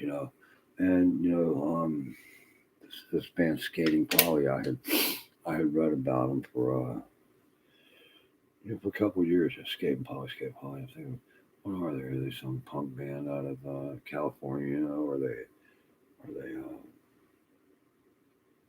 Why? What kind of music do they play? And, and then I heard it all. This is dude, chick's a fucking screamer, man. Just getting a little chick, and God, he was goth. It's like, well, who's these goth little bitches, And I'm just saying that, I don't mean anything bad. And I'm thinking, man, this is some pretty serious shit. And they started the band when the little chick was like 9 or 10 years old, and the other chick, her last name's Big Horse. Impressive. That's a Native American name. I'm not sure which of the 5 civilized tribes she's from, but they're from Oklahoma, and I would hope her tribe is proud of her, and they freaking rock, and I love them, and I think well, I don't have to love Pink Floyd. I like Bob Seger. Um, you know, I primarily listen to YouTube music for a reason because any song that I can think of, I can listen to. Sometimes, and there are times like the Eagles, those shoes. There's times over the past since I've had YouTube where for somebody I don't understand exactly why. It was explained to me once or twice about somebody has the copyright or something of the song, and they pull the song or the video, and it's kind of weird to me. So there's times when those shoes have disappeared, and I really like that song. It's nice on bike. It's nice driving music. There's certain songs I like because I'm riding on the bike. And I need a 5 or 6 minute song to go to my next position where I can get a different song, or I want to listen to something cruising through here and not have to worry about a commercial coming on. And so there's where those shoes. I haven't been able to hear that. I haven't heard it in a couple of months. You program those shoes. You get a live version, you get some kind of crap version, you get some other band, you get some video shoes or some shit. I don't know. So it's kind of weird, but well,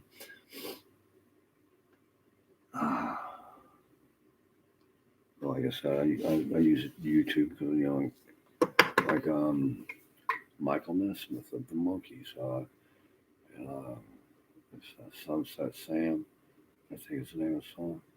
And I first saw the video, I think in 1984, 85, and outside of New York City. And it wasn't on MTV. They had a broadcast station that would show, like the back when I was up there, it was like all the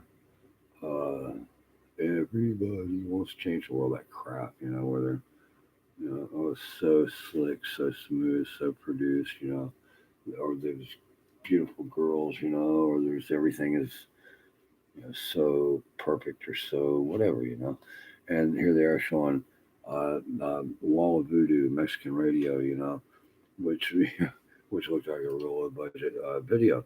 And they, I'm watching it, still listening to the song. I like the song, and I saw that up there. It wasn't like mainstream MTV like some of them were mainstream. They're showing it every day, 3 or 4 times, a day and night. Like Van Halen or Diddley Roth and stuff like that. And here's this, all of a sudden it's like Michael Nesmith of the Monkees, Sunset Sand. And I heard that song. And I thought, that's a pretty good song. Is Michael Nesmith making a comeback, And then, well, I saw it maybe 2 times up by New York City. And then I moved back down here and never had MTV after that. Never watched MTV.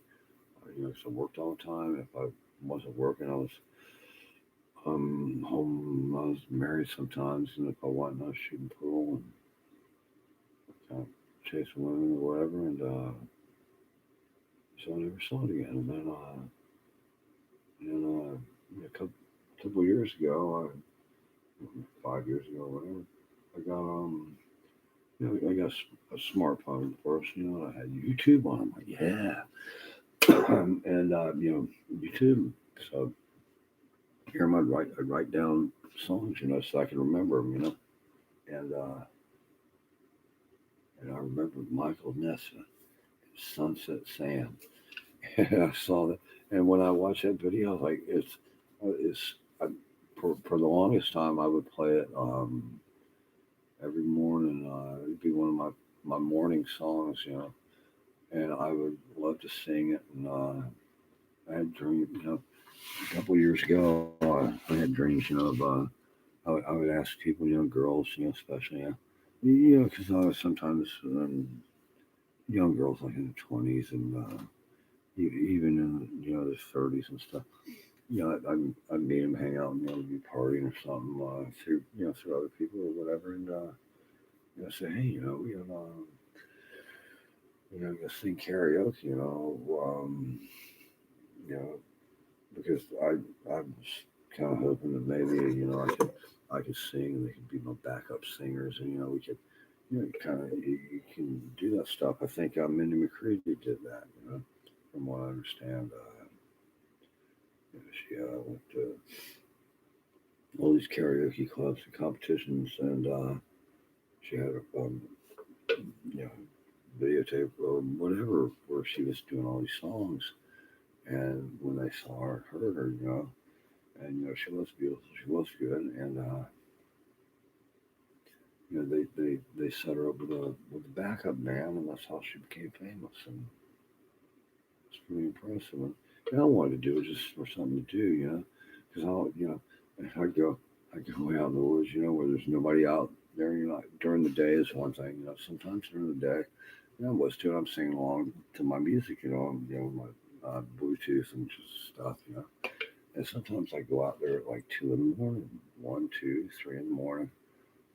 Sometimes I go out there and watch rocket launches, meteor showers. You know, meteor showers are best after midnight generally, and because the Earth is turning away from the sun and the meteors are coming in, so you know they tend to hit the atmosphere faster. And you know, generally now there's exceptions, of course, and so after midnight's the best time, and it's nice and dark and quiet, you know, and I hadn't done that in a long time.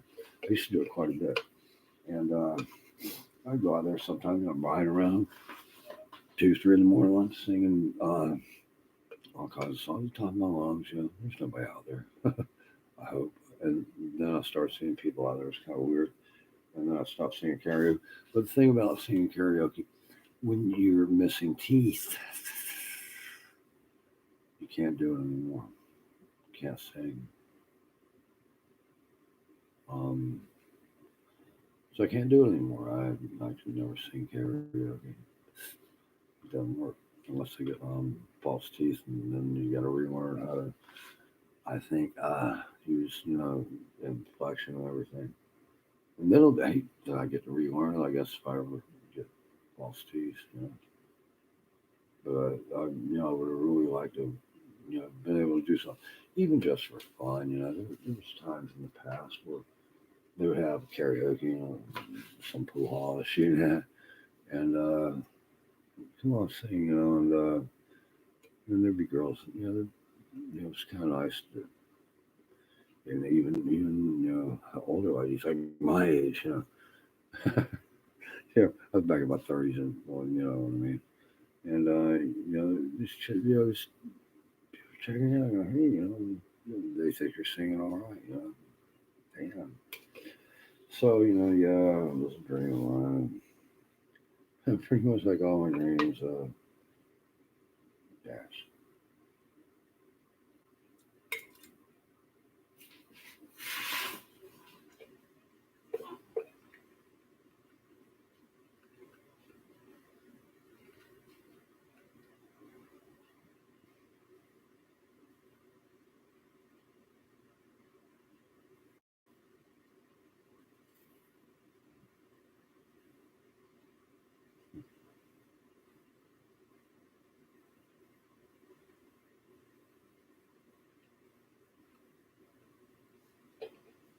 But what are you gonna do? You gotta hang in there, yeah. Ah,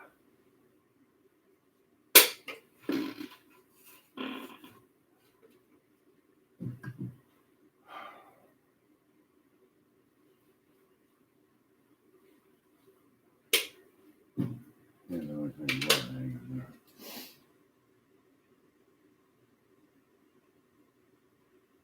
Yeah, see over there. quieter that way. I'm gonna try to make let me see. Wow, lighter or which way was it? That one? Oh, it's that one. Oh, I see this side. Oh, okay. I'm turning the wrong angle. Let's get this a little better. Right here. This jacket's.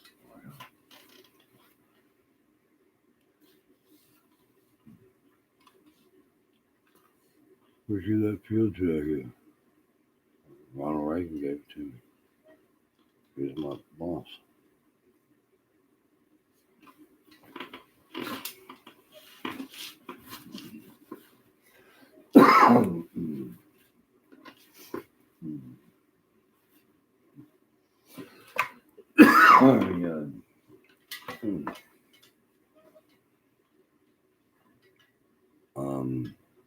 Let me see. Maybe I can turn it that way. I don't know. Camera. Oh, that's too far now. Maybe we should move that, huh? Where would I put? Maybe that big chair there. I'm supposed to be mopping the floors. I gotta get to work, man. Every day is. I'm gonna try. I say I'm gonna do something. I get half-assed done. I fall further and further behind, and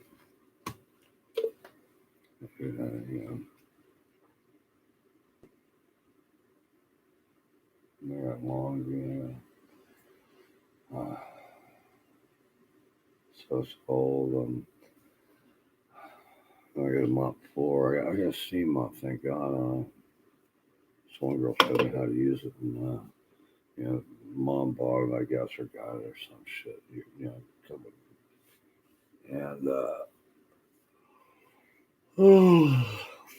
it was in a box, and you had to put it together.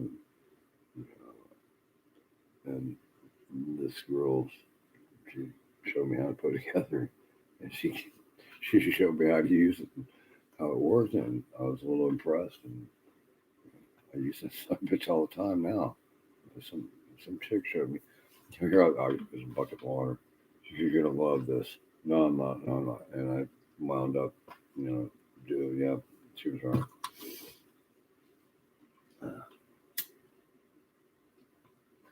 So anyway, at least I can take this office chair and I can go. I just sit down and I don't have to walk around. Walking really hurts. That's why I standing up best. And I work as a store clerk. You gotta stand up. You gotta walk around. You gotta stock the whatever. I can't do that. It's the pain is that bad. It's hard, It's hard for people to understand. I wouldn't have understood if it hadn't happened to me. And the fact that every time I stand up, sometimes every step I take is it's not a little pain. It's not an ache. It's an intense pain, and it's enough to make me cuss and look like a total asshole, psycho, stupid ass. And I hate it. And if I'm like sitting here in place a mess. And on the other hand, I'm a lazy motherfucker.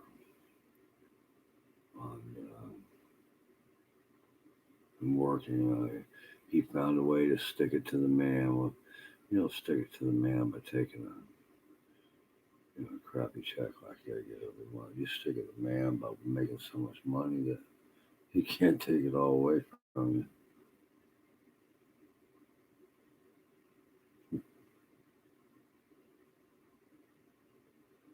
Well, I got a mop, so I wish somebody would call or stop by. I'm hoping that I say up because things never got better last year. Last year was the worst year of my life, and I'm gonna make this year better. I'm gonna make this year better, and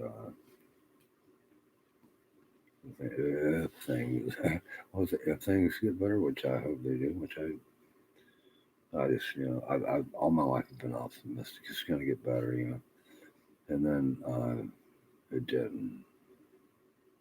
Despite all my efforts, despite everything I've tried, and it didn't. It got worse and worse and worse. Well, I mean, beyond anything I could ever imagine. So I say, if things get better, I'm gonna try to have some people help me and do different things. Like I don't know, I'm not sure. I'm always looking for people to help me. I don't know how to do the technical stuff on the studio for one thing. I don't know how to edit. I don't know how to, do a lot of things. Background music. A theme. I could think of how to do it. I could think of what kind of concept and everything. But but I need help. Okay, that looks stupid. We gotta do it a little different. Okay, next thing you know, it's not mine anymore, but it's okay. It's okay. Or it is mine, but it's not mine. It's like okay, yeah. But I really need to go take a shower. Well, I think did I take a shower? Oh, I did take a shower. Yeah, I did. Damn. I'm that fucking tired.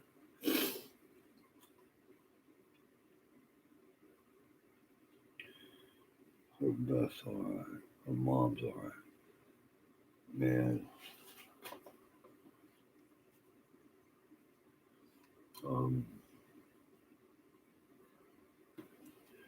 Stuff I do when I was in the Army, what I want to do now.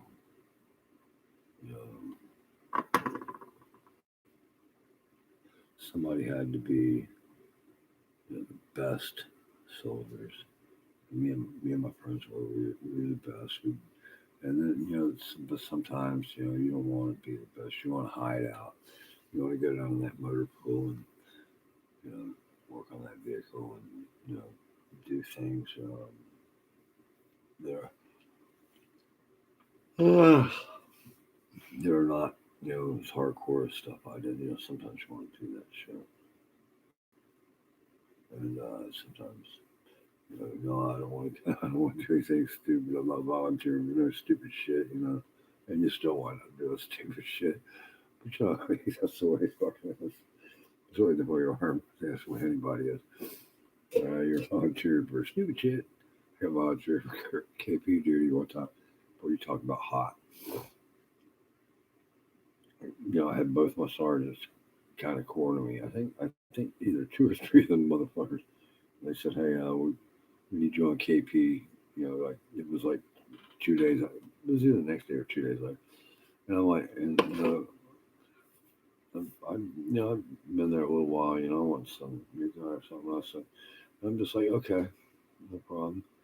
Well, when tankers when they go to the field to shoot their big guns, which they do a lot. They did back then because we were outnumbered. Where we were 10-1, so we were expected to just do the best we could until we got overwhelmed. I believe that was the concept. And I believe there were also fallback positions. We have what we call battle positions up on the border, where even the tankers, we'd have to take our rucksacks, and you had a list of gear you had to take. and we would walk our battle positions up there. You had your tank's going to be here, or your track's going to be here. That's where you're going to, your vehicles are going to be. Well, the tanks are going to be there shooting. Scouts might, you'll have some out, and you'll have some, but and you walk them in case, your vehicle got disabled and you were on foot. You know where, the rest of the troop was. Walk those battles. It's just for 3 days, and the tankers headed it. Scout, us scouts, we were beat so bad we another one. All right, yeah, it was.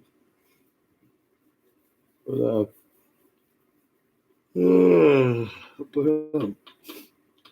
oh man, ah, walking them back.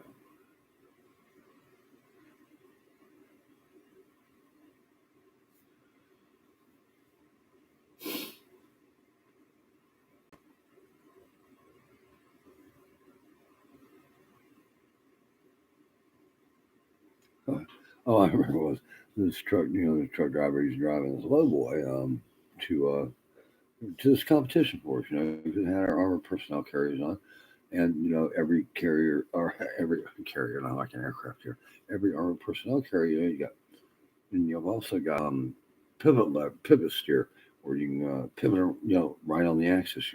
And we were told from the time we started, anybody that came over there from the time, but I'll tell you why too. But from the time you started driving that motherfucker, you were not to use the pivot steers. Okay, like, well, why the fuck not? Yeah, because everybody wants to do it. You hear the older guys talking about, you can get that bitch to dance and do cool shit, and you're not allowed to. And you're wondering why, and it's because a lot of times they'll throw a track. Throwing a track's a real bitch. And I threw a track. I threw a track in the field, and you're going down, and if it's wet, tanks make mud. If it's wet, if it's dry, tanks make dust. So you got to find out what the stuff is at your house.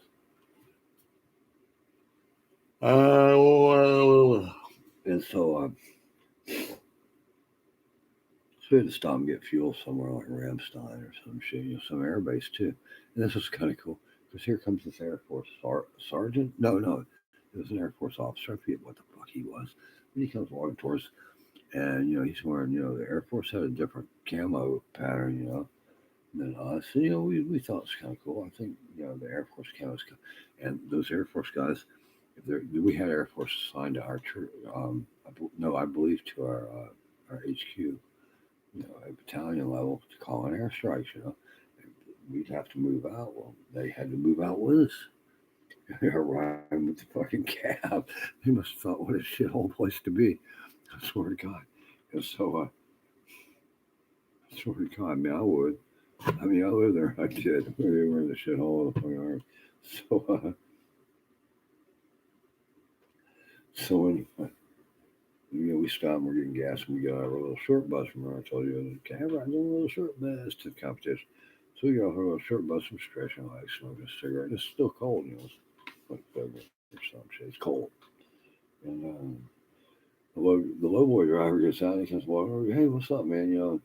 We're sitting outside talking to him and shit. And he's hauling our low boys for us, Well, hey, man, what else do you do, man? It's like nothing. I get up, I report the formation, man. I go to the salute. I get out. They know where I'm going. I'm going to drive around the major for the day, or drive around somebody for the day.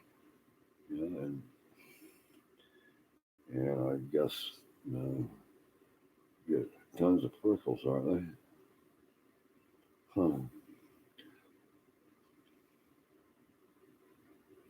I don't know. I don't want to show her. Halloween. Stop. Compromise, please. Compromise, please. Oh, fuck. Don't do that to me. God damn it.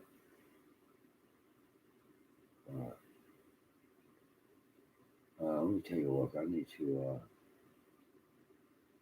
I need Ma. I need to drink my Coke, and I'm really, really, really tired. And you know, when they do the gas, I get high and loopy, and sometimes just get. We're talking lowboy drivers. And, you know, we're cocky. You know, we're scouts. You know, we're in the cab. You're supposed to fight. You know, so, scouts' lifetime on you know on the battlefield. Scouts' life cycle is like 6 seconds average. You know, make it to the battlefield. If you get to the battlefield, if you're going, you know, because of the way we were taught to do things, the way we did do things, you come in swinging, come in guns blazing, because you're there to save somebody, or you're there to get these people out of wherever they're at, and you're not there to be a police force. You're there to just fucking kill anybody that's on the wrong side.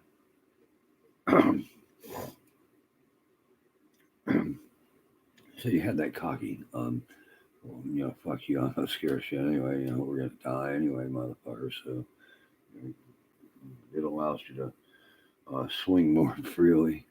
And by swing, I'm not talking like Tarzan. I'm talking about swing on some.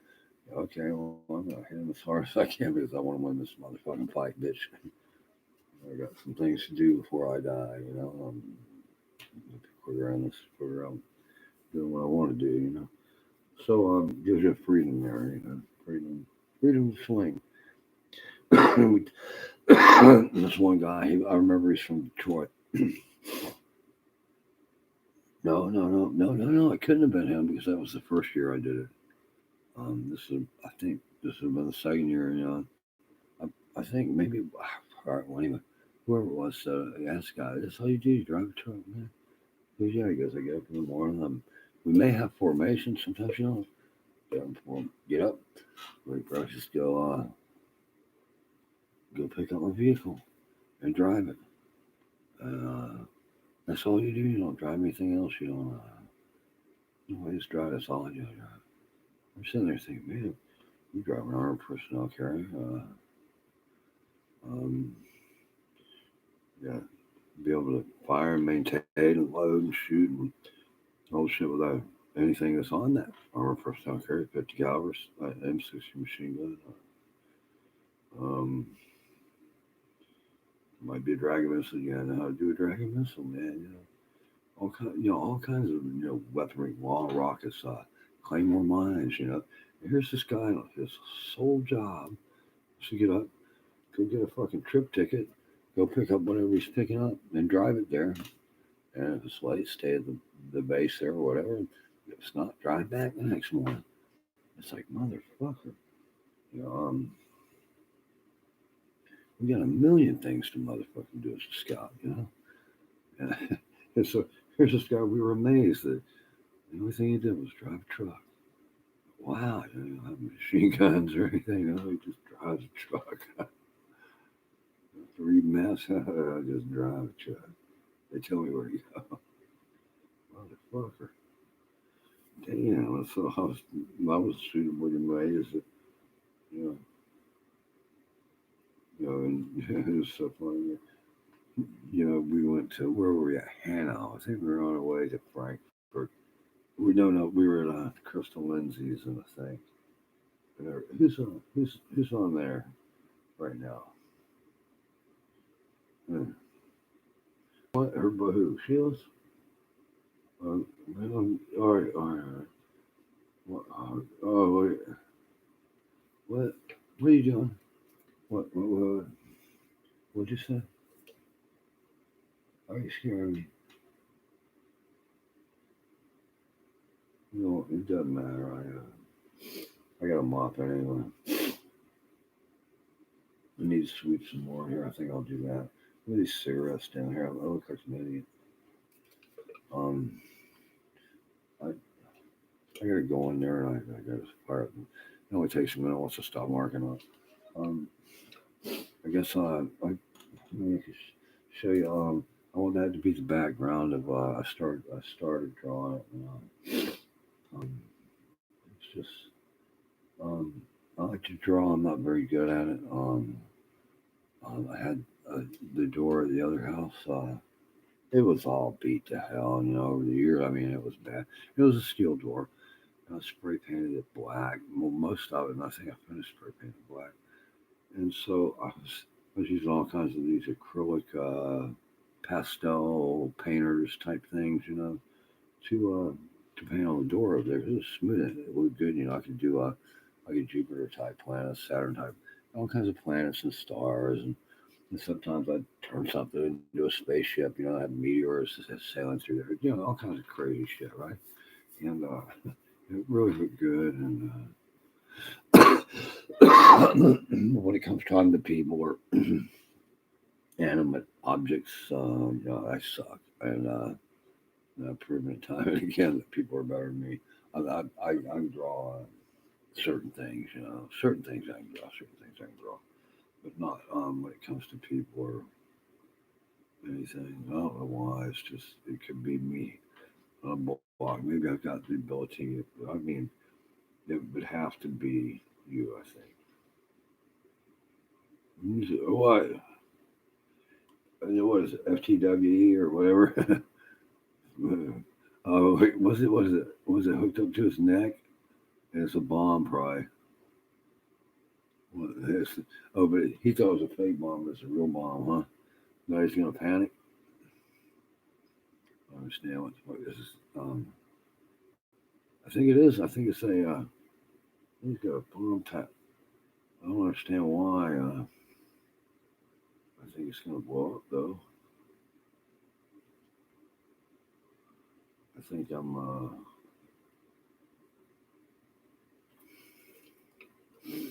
freaking out. You want a cigarette like a dumbass. Damn, my joints hurt. I've had arthritis. I first noticed it in my. Watch my other time. Watch. Whoa! Damn. Do I have another light around here? Oh, I got this light. Man, boy, brain activity slowing down. That says that yes, there's gas in the air. When I get stupid like that, if I'm not drinking or smoking or whatever, there's gas in the air. But how would I do this like this? See how my thumb's all misshapen and God, it's really bad now, isn't it? I can feel it throbbing really bad. I don't know why that's just in that thumb. And I first noticed that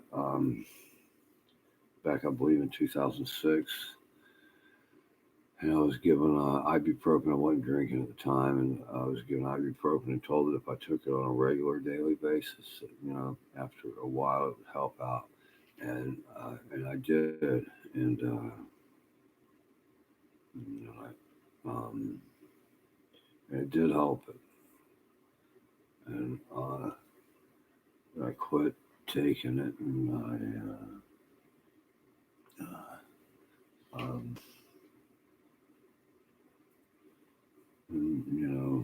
when I get home, the moms, or whenever you get over there, I don't know how to act.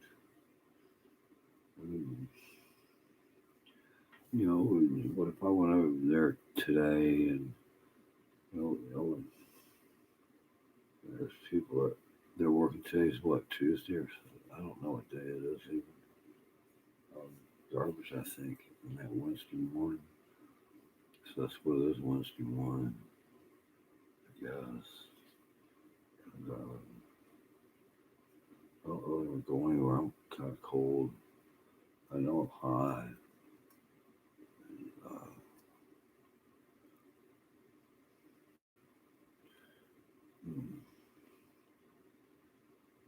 I think I should throw stuff in the dryer and start mopping. I keep saying it. I don't do it, and I'm like so. so out there. I never used to be, if I was drunk, maybe, but I'm just so freaking I'm wore out, man. I haven't had time to recover. Um, my son and I got time last, but sometimes I was lazy, and I hope what she did her time works for mine. But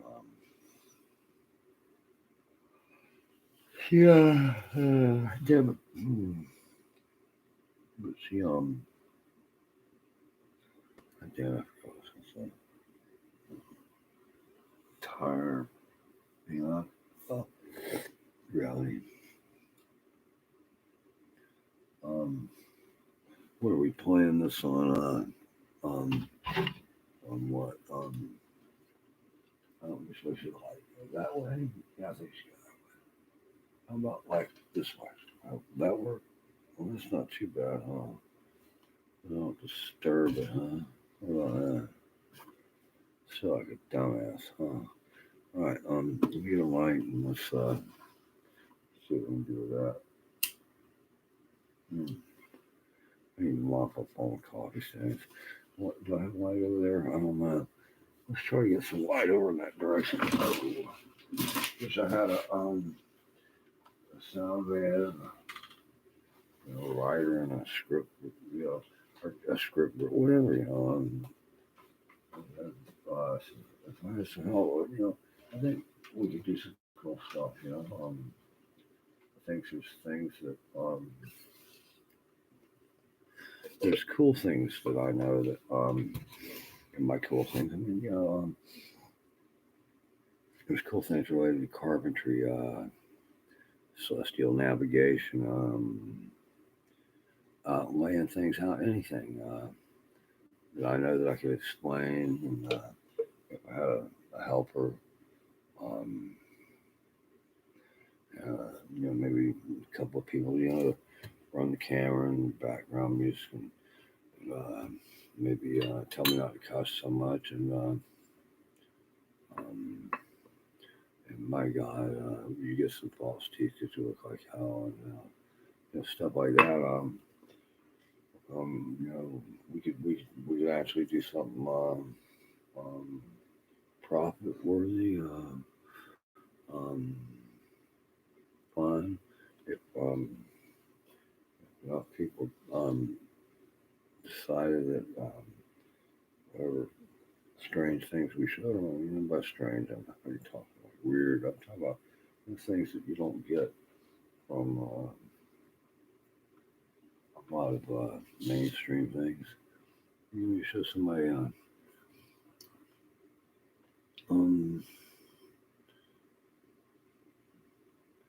maybe how to make a cane pole. You just said the best thing to do when you make cane poles is make at least 2 or 3 at the same time. Show them a simple way to do it, and how to improve, and let one of them see it'll stick your ass where, and that way, you know what I mean. Maybe she's gonna do it herself. I'm just saying, I just don't want any talk out here. So, Oh, so I'm going to scoop myself over to Glove World over there, and probably end this soon. Once I start mopping, it's kind of, I don't know, it's gonna be Mop City, I guess. Huh? I would, I don't even remember. It's kind of spacey. Oh, there's my phone. I got a phone. Huh? Wow. I really, what? It was like 2 in the morning. I get to be 3. What? I kind of want to go for a ride. Kind of too out there, I guess. I don't know.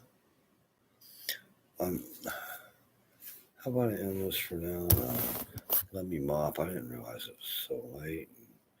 I may have to make some coffee. I know I got to clean up. I know I need to sweep. I was going to mop the kitchen too. I haven't pulled any clothes. Oh my gosh. I got to do some stuff. I'm so embarrassed.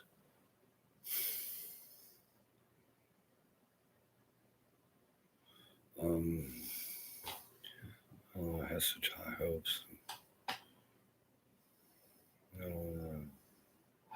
I'm just gonna, I, you know, this year's gonna be better than it's gonna have to because I'm gonna go do my damnedest to make it better for myself. But the better I make it for myself, the better I make it for other people too. I'm not being selfish. I'm not gonna say it's all for me and maybe next. No, I'll always share and I'll always. I'm saying better I can operate. Better I can do things. Better I can be a person. Better I can do anything, communicate anything. It's gonna be better. I'd like to be able to find a way to make some money. Well, legal, not and by legal I don't mean uh, I mean, I know what I mean. I know I'm tired now. I'm not tired, exhausted. I'm gonna put some things in my pocket. But I just wanted to show you where I'm gonna try to set the studio and little studio. I want to be like kind of my background. I think it's kind of cool, and I didn't really think about it until I actually started looking at it from back. And I said, you know what? With some modification, that could be a background area. Turn the table around to face this way. Do the news or something to start off with, and then go off into today's how long I would make it. Maybe I think a half an hour would be about right for maybe possibly teaching a lot of things. Or sometimes you'd have a two-part, or what I mean. Some things are easy and simple, where you can do a couple of different things. They should be kind of related. But you know what I mean? So you might have three Barbie dolls. One's black and one's Junior Barbie or some shit. Hey Barbie, hey Junior Barbie, hey Black Barbie or whatever. It's all cool.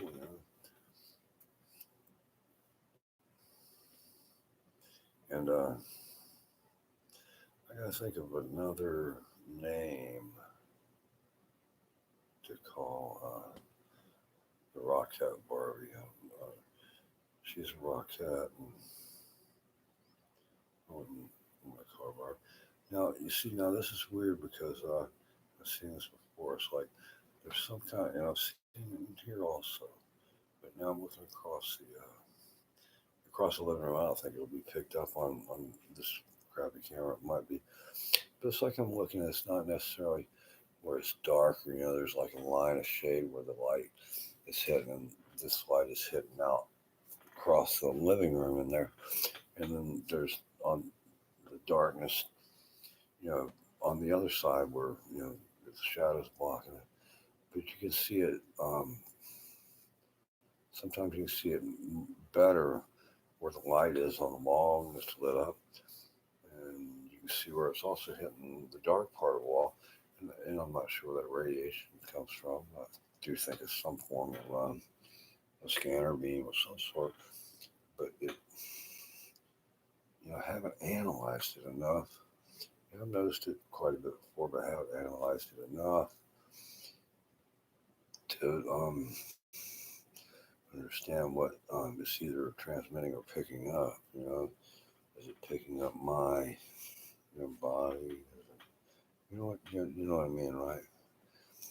Is it me being butt naked in that plane flying around? Is that why he can't see me? Or inquiring minds want to know. How many times have I airplane butt naked?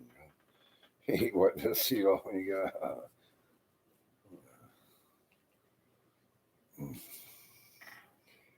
You might. I have a butt stainer before it stained the leaves there. It's pretty fucked up, ain't it? Hey, butt stain. Hey, this guy was my fucking boss in prison. He was a shit eater. And his name was Mr. Vaughn.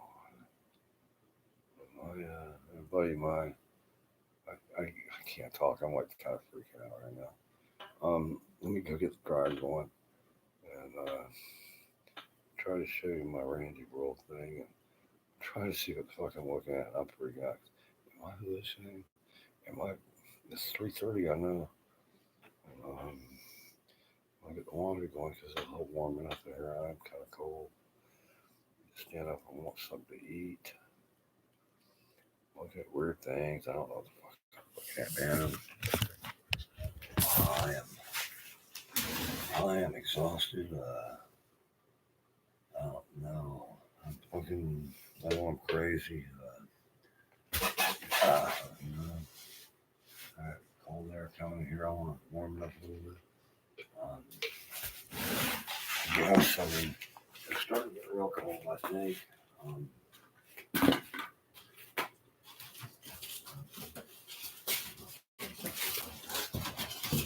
Somehow, I used to do it, but now cold stuff.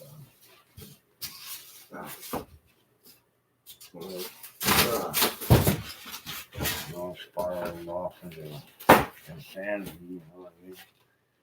I'm gonna try to count this way, I guess. And I'm freaking out.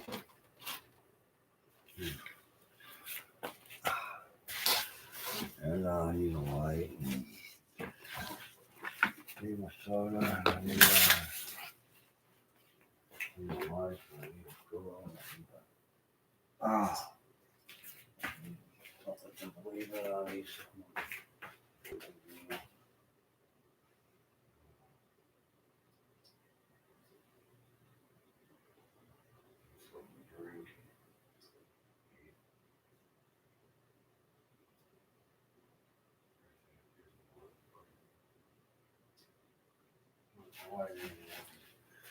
Good diet, I mean, I guess.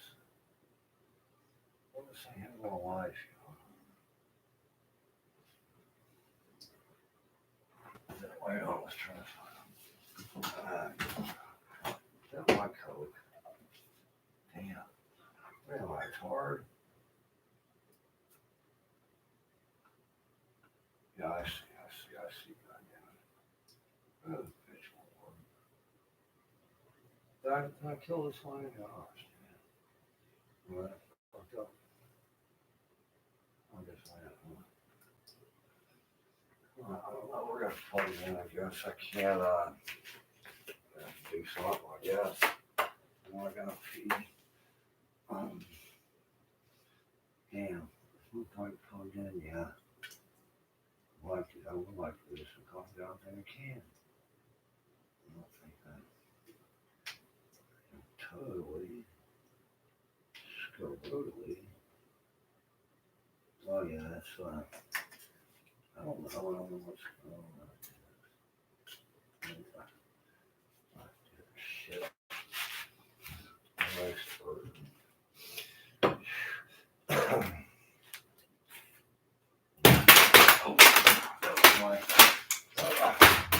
was my foot. Yeah, I'm supposed to be wearing shoes, you know. And, well, damn. Socks, belt, I got pee, and you know, I need to take care of this also.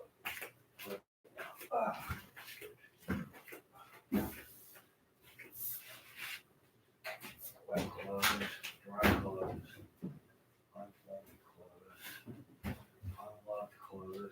Oh, unassuming clothes.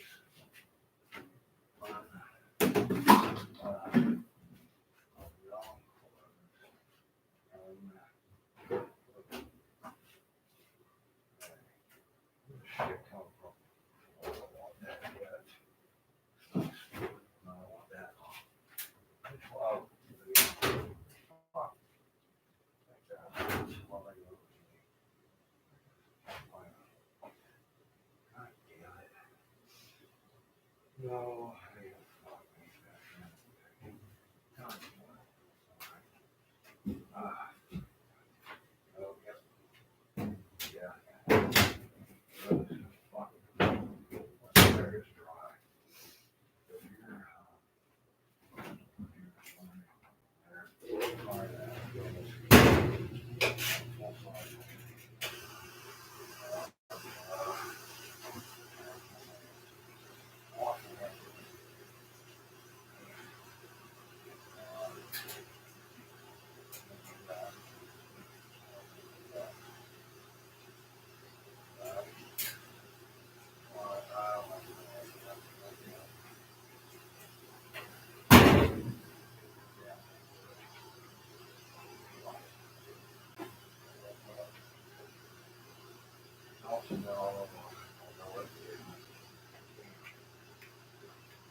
bathroom.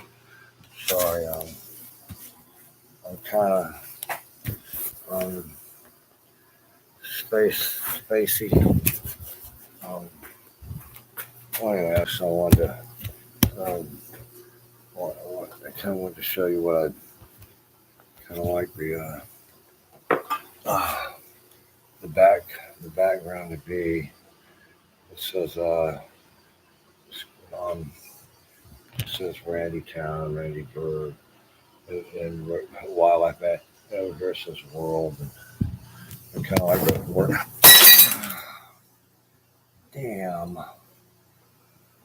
All these months I tried not to, and damn.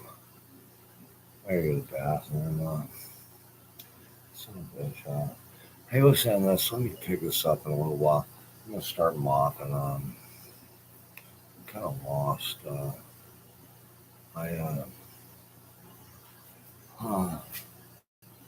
Hey, did somebody say hi to me? Hi. Sorry. Uh,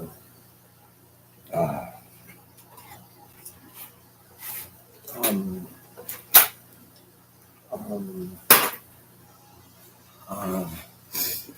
how do I say hi back? I mean, I don't know how to. I really don't know a whole lot. I don't know. I really don't. Can I type? I mean, I don't know what to do. I didn't know it was so late. I didn't know it was so late. I know I'm so tired. So I said, you said hi to me. Hi. I was, do you live around here?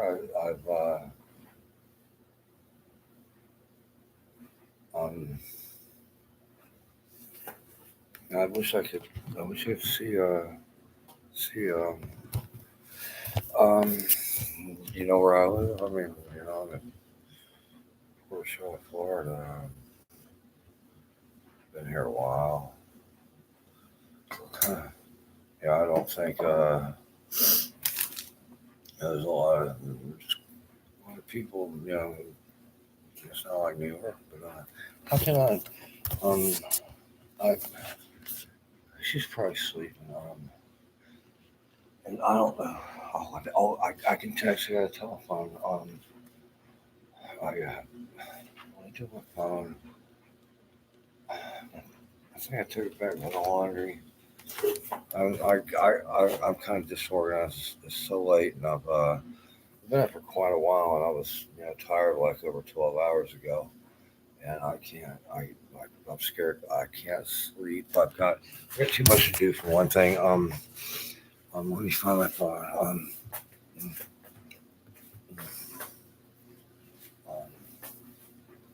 Maybe back here.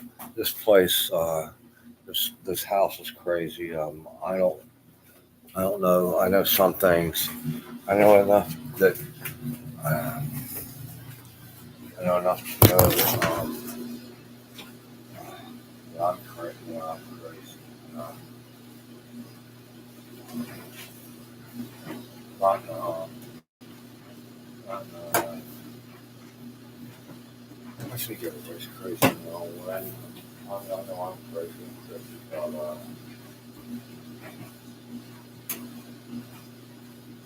some things.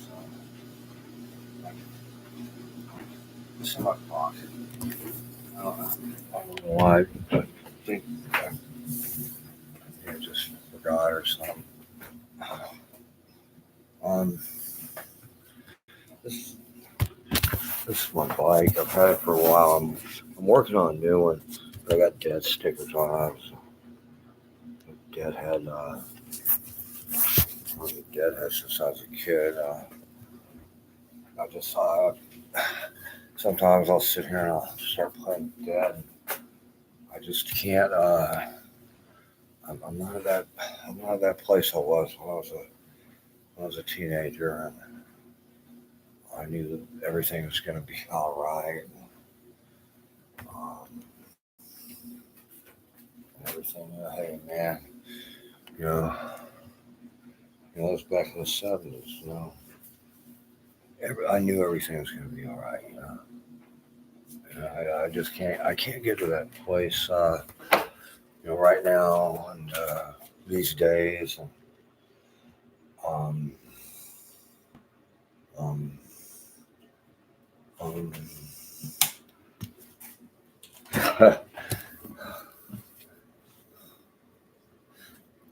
that's rough.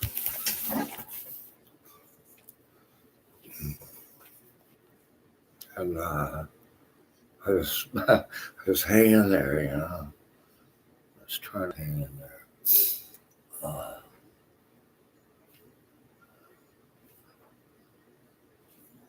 don't know what to do. What do you do when you don't know what to do?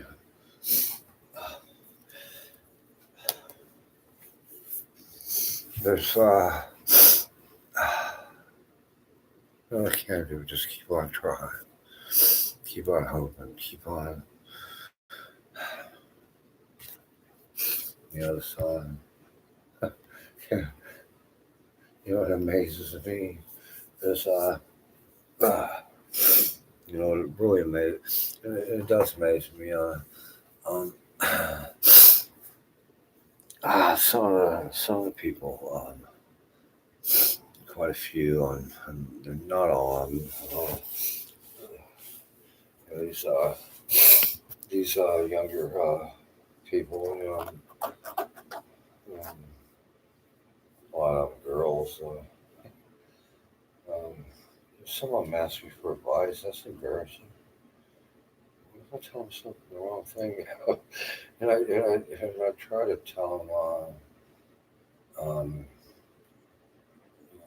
I just, one chick was staying here. She really helps me a lot, and I was trying, to explain to her, this one guy, he wanted. I don't blame him, man. Yeah, he really likes her, and there's other girls, and and he wants her, but he's kind of got some other girl too. I'm kind of selfish. Like I mean, by selfish, I mean I can't handle one girlfriend. No way am I gonna. But he's allowed to do it, and she's not. But she doesn't even want to do it, Which she's kind of. I'm kind of the same way, If I'm your, boyfriend, I want to be your boyfriend. I want you to be my girlfriend, and and and well, and you have to talk about things. The best girlfriends I've ever had, and I swear to God, or would they would say things, they were into the hardcore kinky sex, someone, and like at an early age, and I was up by New York City, and so this girl was like, I was like, wow, and and that was always my best relationships. And I think because, she's like, hey, I want to. I'm like, really? And I'm like, okay. And you had to talk about it, and you kept, and those lines of communication opened up, and you were, you have to enter on a relationship on hey, we're equal. That doesn't mean I'm going to make the same amount of money, or I'm going to lift the same amount of weight, or but as far as the way we think about each other, as far as what we try to do for each other, I was trying to explain that to her, but she knows it, but I have, she's got to be able to express it to him, because if she enters into a relationship to where the guy thinks, and he's, I don't know if I would say winning, but maybe, well, I'm the leader in this way. It's going to be, it might not necessarily be exactly that way, but after a while, you get into a pattern, and then, whether you're a girl or guy, in the upper hand, or whatever, even if it's not considered upper or lower hand situation, that it's like, okay, I'm tired of this shit. I feel like I'm being treated second rate.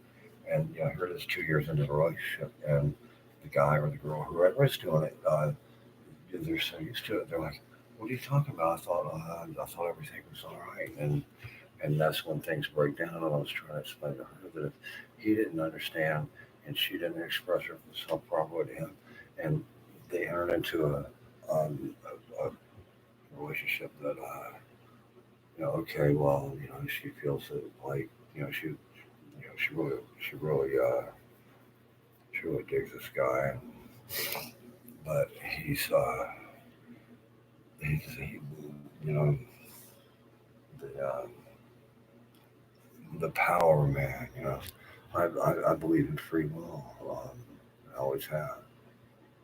And, some people want to have that leash around their neck at all times. They want to be, you will be here, you will do this. And I'm not like that. And some people want to be like that. They want to be, and I don't. I strictly, I do believe in free will, but that doesn't mean it's kind of like okay, when my son, okay, he's in the Air Force now. He's young. I think he's 23, but he we're driving a few years back, and gun people, he's so, guns and stuff, and really, and he goes on, look at that guns are above life or something, and I don't know what difference. I was a military man. My job was base weapons, all kinds, Russian weapons too. When you capture a Russian weapon, you're going to use it.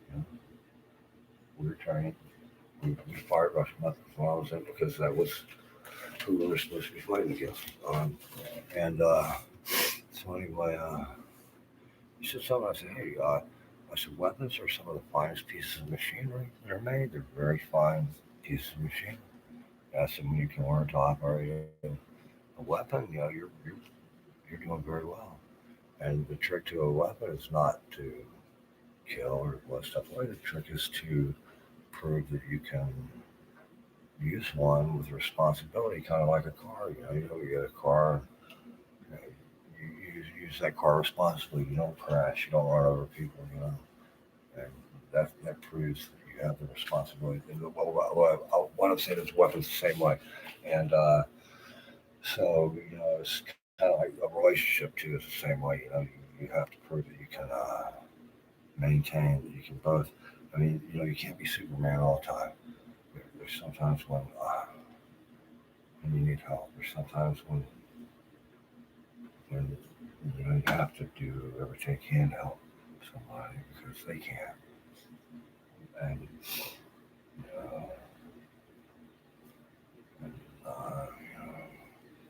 she, she's funny as hell too, man.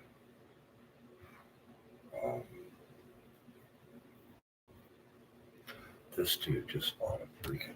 Now, I grew up riding motorcycles, but I hadn't rode one in a long time. I haven't driven in a long time. I've got an electric bicycle, which I love, and I'm working on a newer one. I hope to get it going soon. A lot of it has to do with everything else, like I can't get the force mop when I said I'm going to do it. And but I forget where I'm so spacey. Please let me mop. I'm going to play some music. I guess I can leave this on. I think. I'm going to leave this on and just I really need to mop. I feel so because I usually. Because sometimes when I wake up and I go to get coffee and I'm hurt and I can't walk quite, my bones are hurt and I'm really, really bad and I'm trying to carry a cup of coffee. I smell coffee all over the place and it looks bad, I'm sitting there going, I did that, I know I did. And I went and bought a coffee cup with a lid so that I wouldn't do that. And it'll be out in the garage and I'll have to make coffee in there, take it to the garage and I spill it anyway. So. And this steam mop's awesome. So, and that way, maybe if I don't know,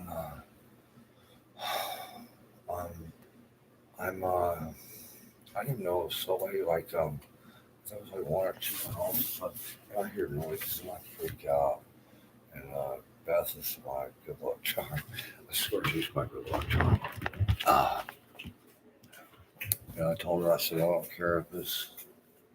care if it's 10 years from now or 5 years from now. I don't care where you're living, who you're with. I said, if you ever get anywhere, if you ever need a place to stay, I said, you come over. I said, I don't give a crap who's who I'm with or whatever. You're always welcome with me. And because she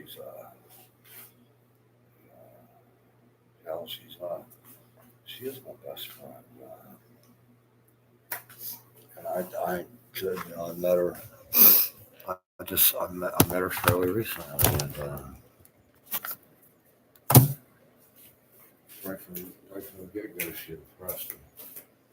It takes a little bit of impressing. I'll take a whole lot of me. People that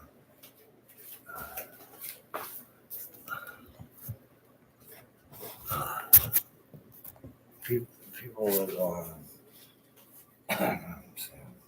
not that great. People that know how to use computer.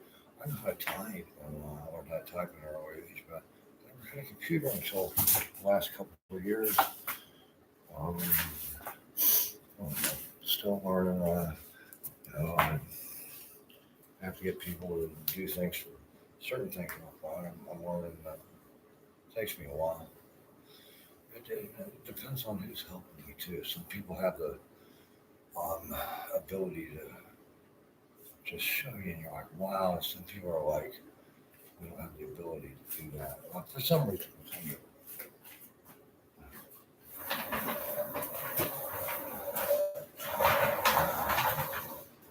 I think some people are just so advanced and so fast that they just can't tolerate my stupidity, or someone's. I know there's times where I can't. I feel that whoever's asking for my advice or whatever, they're doing it. They don't know. Maybe some people feel it that way, which they're so far advanced that they think you're not applying yourself far enough. And, I don't know. I don't know what I know.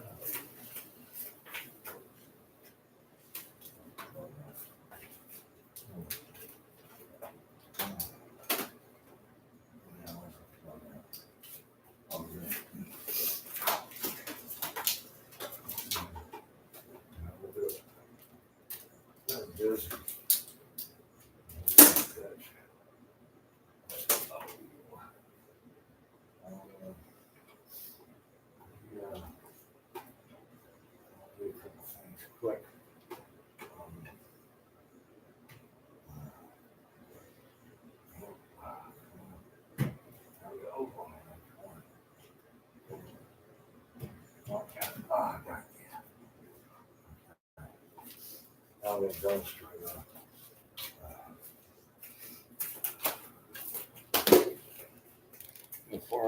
Florida's a harsh place to be, especially for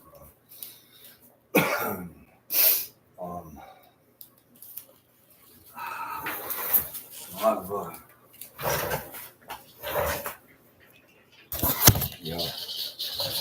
that's a steamer.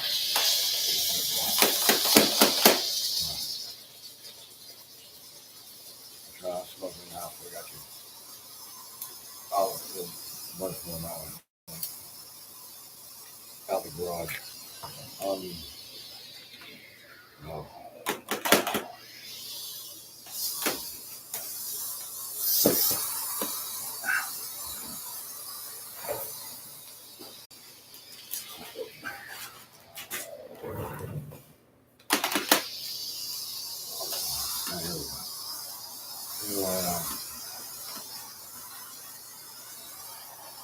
Anyway, I know in New Jersey I had a job where I was making good money. I always try to apply myself. Sometimes I get discouraged because of various things. Job doesn't pay as much as I thought it would. It's not as fun as I thought it was. It's not as a lot of things, you know. People go through jobs, you know. Some jobs I love, but I had a high paying job, I didn't like as much, and it sucked, and the money was there. And everybody,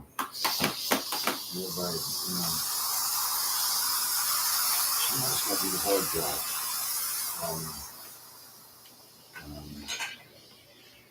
That man has to do it.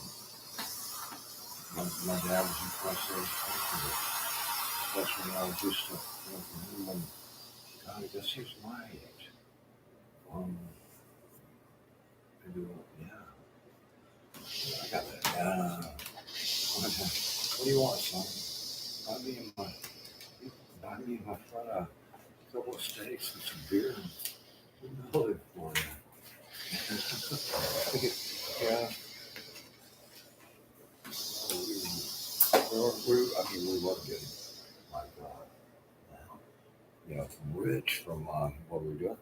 But hell yeah, hell yeah, steak dinner and some beer, and spend a half day to go something from home, man. Hell yeah. And repair it, we had a Chevy, the bottom was rotting out from the rain over the years. And I said, well, damn, I said, I'm gonna get my saw ripped around, pull it off. What are you doing? So I did it really quick. I didn't have to do it like that. I'm impressed with the fuck out of it. What do you like doing it? Just rushing on a farm going, my old man could do things that I couldn't do.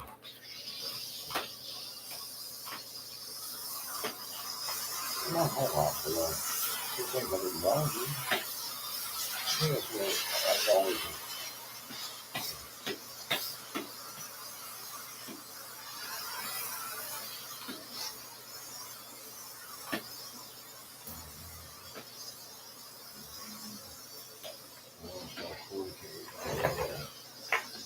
Makes a big difference.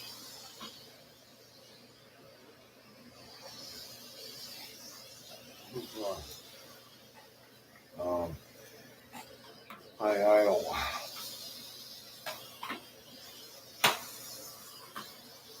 Wish I wish a lot of things.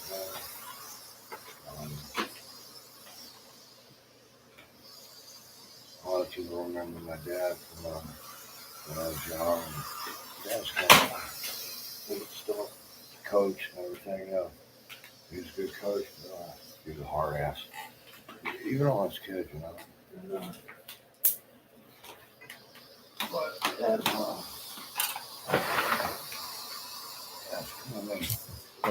that's as we get older, like after high school and I'm in my 30s and married and divorced and I I say it, control the wall sometimes. A bad attitude about things, sometimes.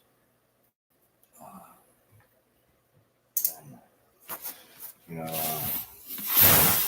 who the hell I put my ass through, Not really, And he didn't get mad. He's like, he had a nice fiberglass handled shovel. I totally fucked it up. And I was an asshole. And I fucked him.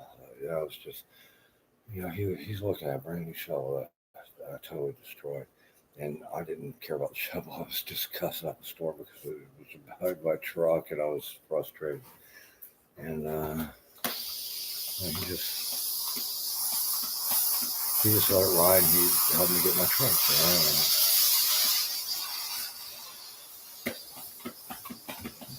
I found myself in the wall. It's real big. My dad could have said, fuck you. I mean, he really couldn't have it. I would have deserved it. I would have known it. And I would have. And he didn't. Then I have. I'm trying to think. I've done that with some people in the last couple of years where I've been in kind of my dad's shoes, where they.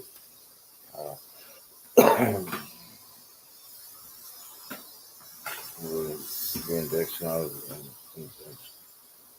think that maybe they thought because I didn't put them in a place or something. Maybe this was a pussy or a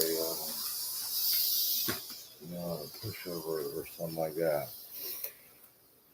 And they're taking advantage of me. I don't know what you've seen at this house. Well,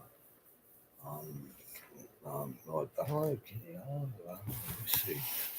Well, that's a fire alarm. Well, I knocked that off there with my cane, as a matter of fact. But there's all kind. But let me show you this over here. See where it says that sign right there? There's a hole in the wall there. That's where the alarm system box was. I grabbed that son of a bitch and ripped it off the wall, threw it on the floor, and started screaming, "Yeah, fuck you, these people." There's a hole by that vent up there that I put a socket into it, where I jabbed something up through there, trying to get somebody in the attic, and put fear into them. And I may do it again, but I think that's why. I think they pulled something on me a while back, and I didn't get mad, and I thought, okay, they're my, some of these people I thought were my friends, and I'm not sure. Some of them I'm not sure of a whole lot. There's a couple of things I do know. I don't know everything. I know enough to know that what they're doing is very bad. It's wrong, and I don't like it. I don't have anybody to turn to at home. Me, and sometimes just on adrenaline and anxiety.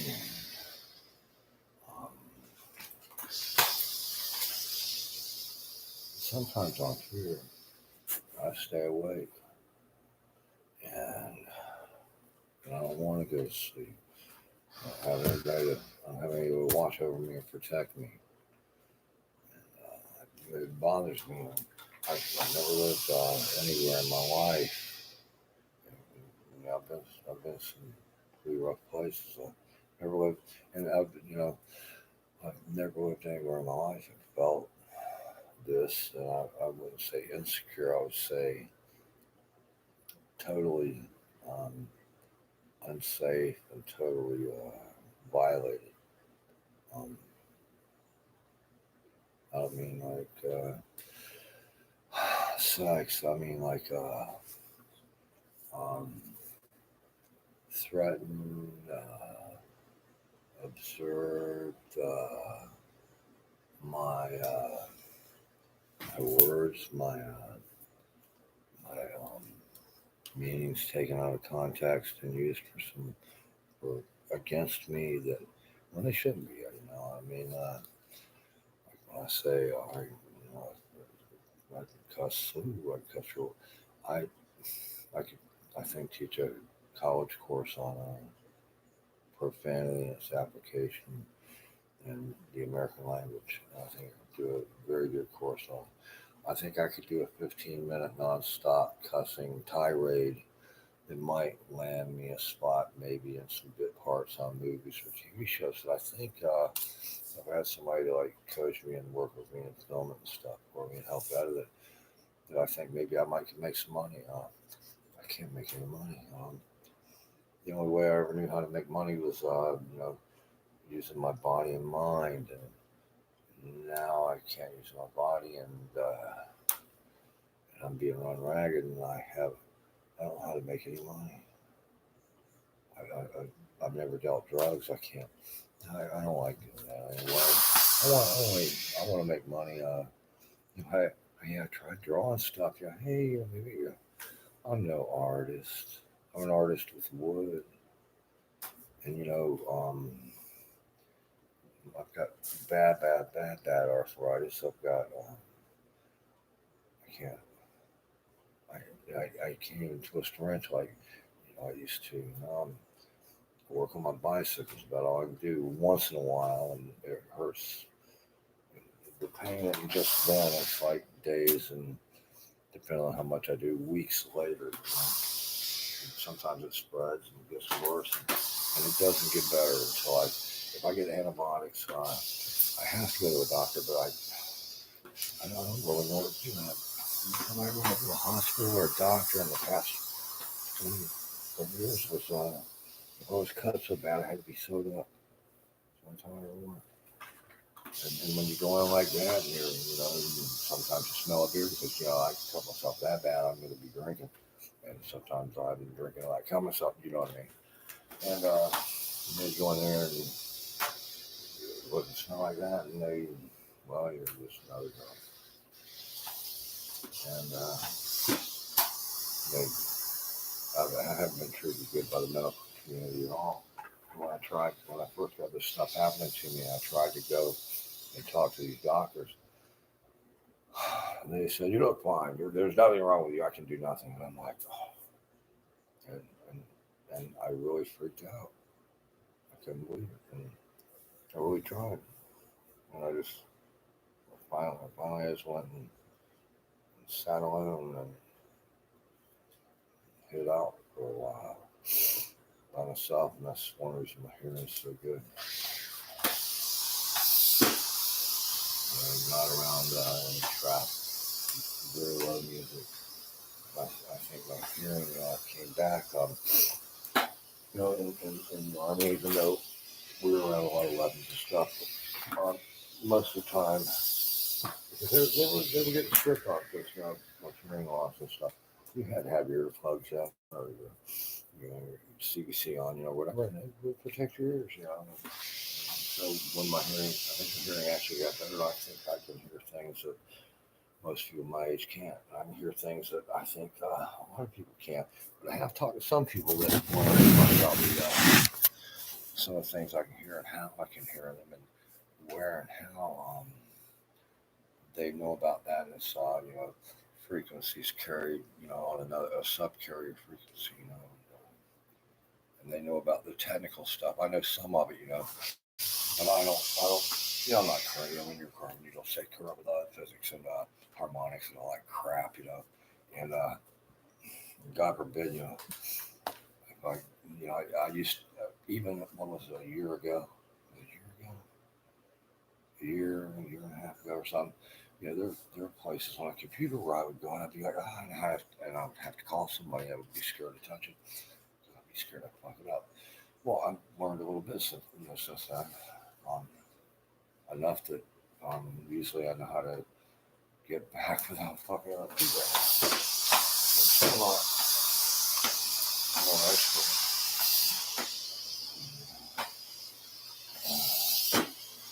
There's a lot of things to go on.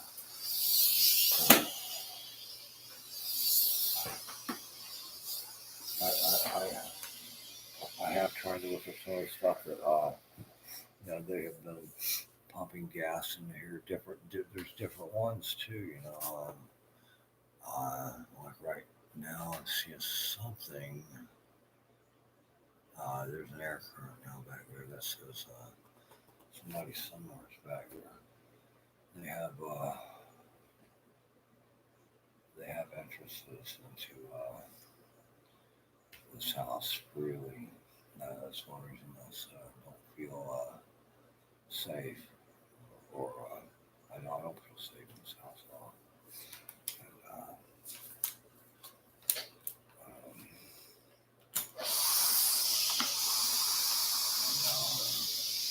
And, like I could see, I saw smoke back there, and then all of a sudden the current moved. That says the window or door or something was open, and I'm not hallucinating or imagining anything. I've attached this with screws and arrows. I said, I will. At least I'll get force.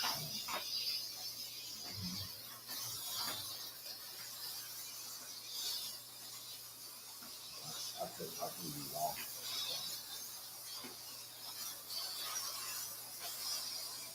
I'm not like more for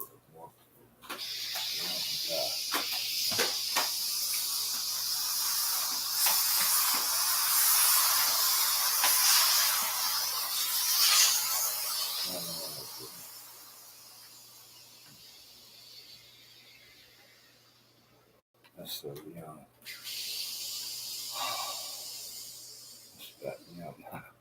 it's the bad thing and the good thing about having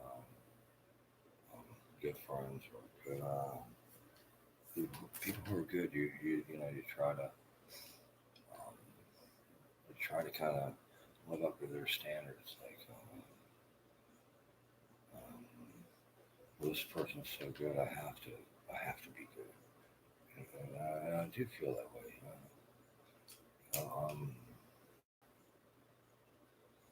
With good friends, I feel that way. There's some people are goody two shoes. I'm not talking about that. When somebody is truly good, and they kind of put their heart out there for you. They come up and they see. They don't even ask. They just do something. And you're dumbfounded. You're like, oh my God. You have to. I strive to make myself worthy of them doing what they've done.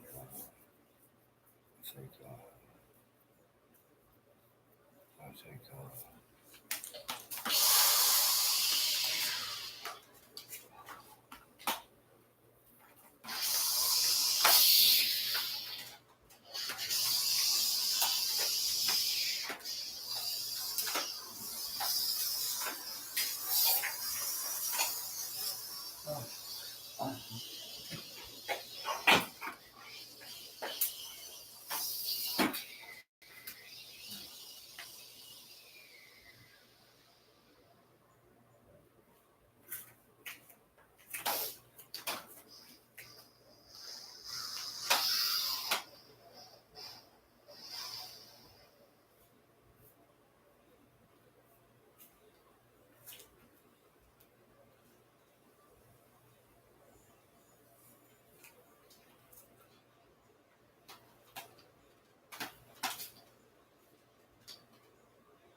Thank you. I'm gonna keep working. I think. I don't know. I don't know what to do. Could maybe you offer suggestions to me?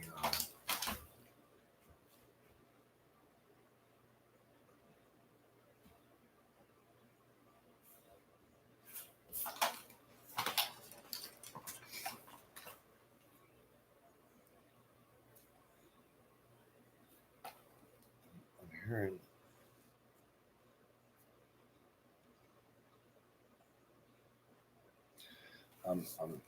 Sometimes I can hear some certain things, and I can't.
Sometimes, um, um,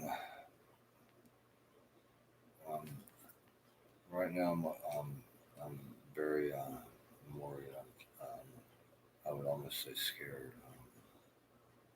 And I don't. No, I don't get scared. There's things going on that are real weird.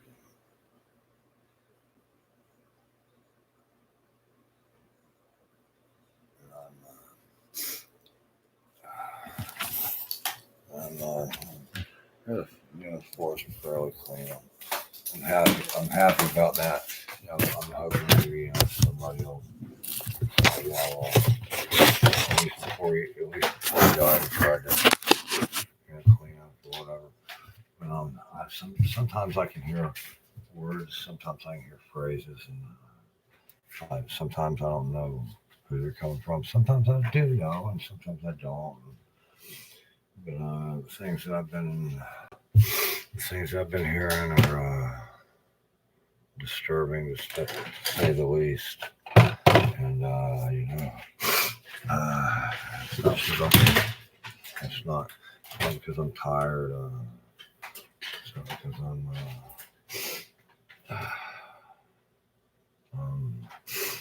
I would just say, put some water in this. It's not because I'm tired or high from, I wish I had something to get high with. I wish I had something to wake up with. I can make some coffee, I guess. The things I've been hearing are, I wouldn't mind riding to the store and getting some coffee. It's kind of my nightly routine. And most of the girls that work out there, we call it the gas station. It's a gas station convenience store. They have good coffee. And most of the girls that come, most of the girls are, they're young, they're in their 20s out there working. And it's a pretty responsible job they have, and they do a good job. They got to mop, they got to make breakfast food, for the customers in the morning. They got to take care of the gas and everything, and they work 12-hour shifts. And most of the girls out there, they're trying. They're not, and they're nice and they're smart and they're young. And in my opinion, it's kind of a dangerous job when you're working somewhere like that, in my opinion. But they're always real nice to me. I go out there. I know I'm older than their parents. Sometimes there's one or two that ask me advice, and I I feel like I can talk to them and stuff. They talk to me, and it's kind of nice, you know. There was a long time when I didn't, you know, I had one store I went to buy my cigarettes and beer, and it was, you know, if I could scrape up $5 for a couple of beers and these cheap ass cigars, and I'm trying to get better. I'm trying to make this year a year where maybe I can get back to walking again, to maybe being able to afford to go out once in a while. I want to get water first. Right. I haven't been out.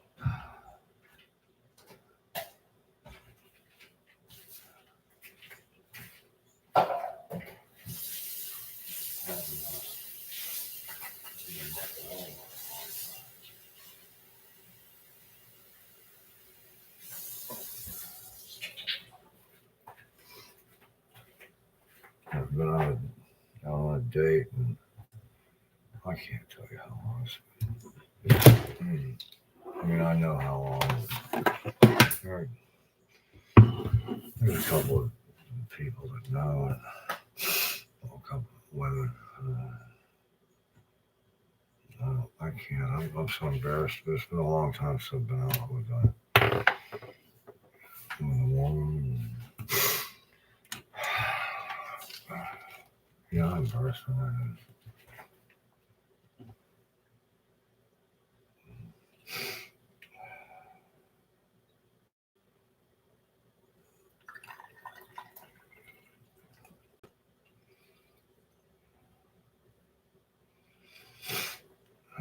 Crap, overfilled. I just have to steam it off, and I've got this plug. I don't know. It's all fill off. Not strong anymore.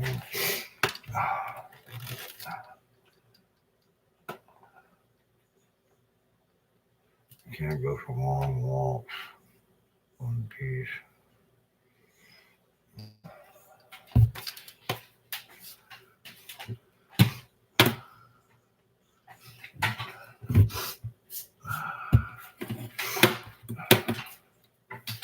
Pretty much quit reading because it takes me so long to do anything that if I'm reading, I feel like I'm not getting something that I should be getting done. Damn it. I don't know why.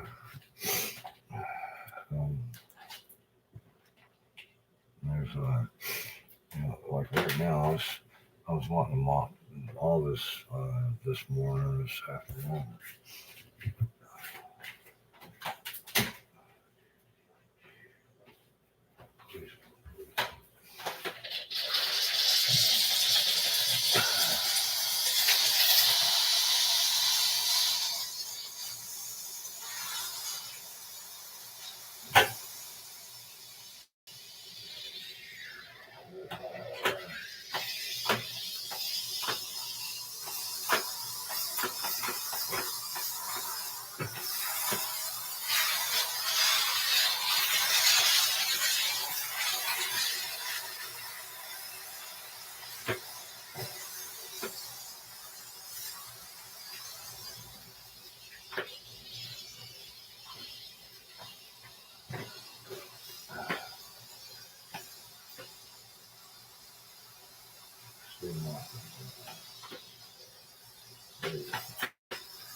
Kind of what place play some music.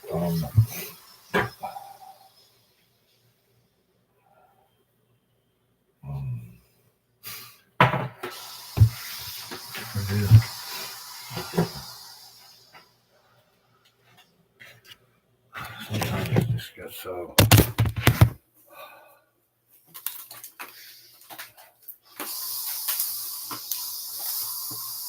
So long, so I got right now. I'm tired. I don't want to.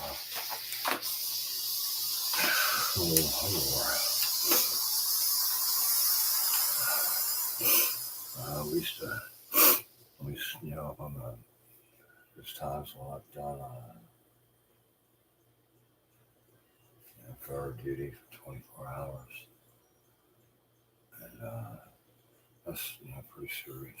Be too serious. Go back to the serious. You are looking. You are serious about this stuff can happen, and you never rest. You never. And then you got to go out on patrol and, for a day and a half, and you're walking and you're carrying and you're stopping. You fall down with a 100-pound pack on your back, and you just lay there, kick your fucking steel pot back, and just kind of crash out for a little while. You get up, keep going. You might rest 5 or 6 hours at one time, maybe. You get back in and your body's just sleep straight for 24 hours. And you're young, and you get up and you eat like a horse. And,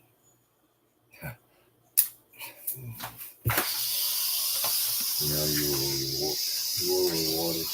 Usually you will reward it for you. Hardcore stuff, and when you get wore out, you will get 1,000-yard stare where you're just so tired of everything. You could see all, and you'd be like, yeah, and you're like, you see in the movies where stuff is fucking on, you'd be like, fucking up.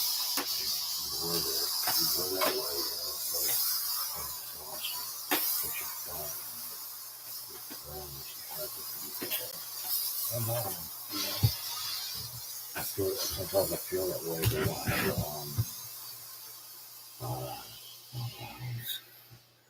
I feel that way. There's nothing,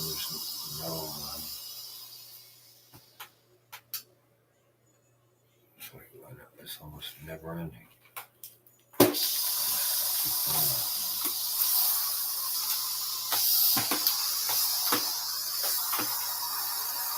Sometimes somebody will say, that's it.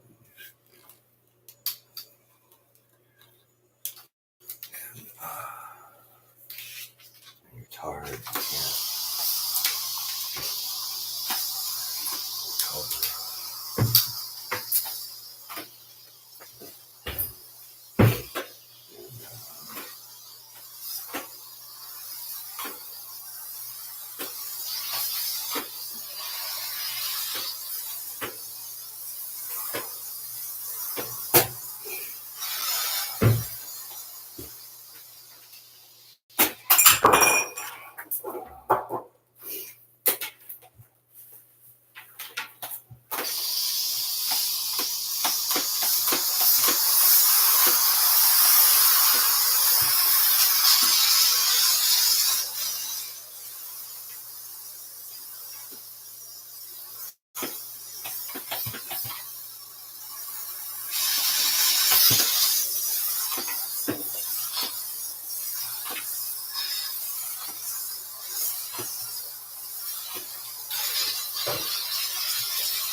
I got the ammo.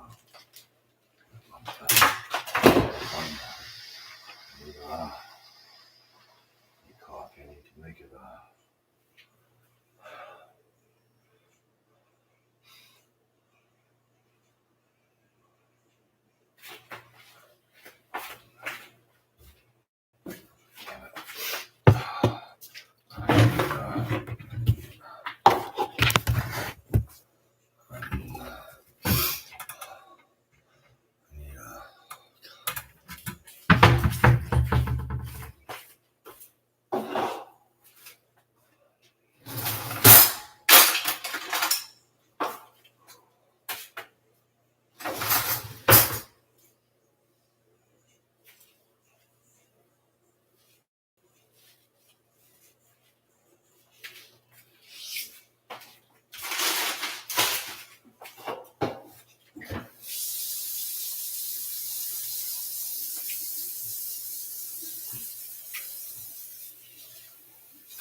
I'm trying to tune my ears. Sometimes I can hear things.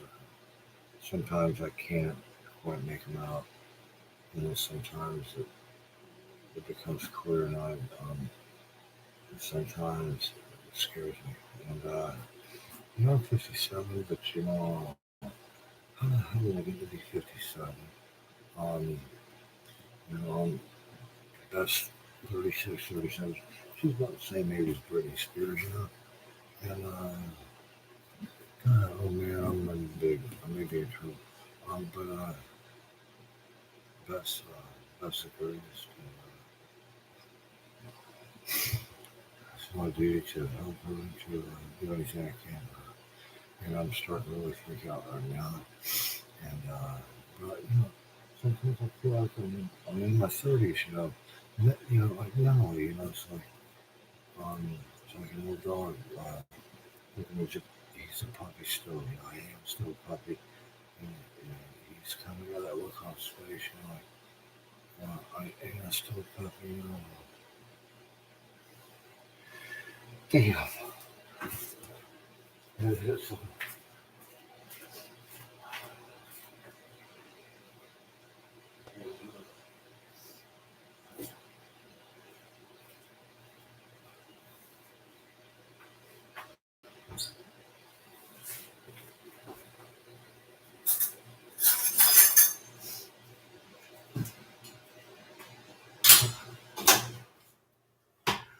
no, wait. I don't know what to tell you. Okay, go on.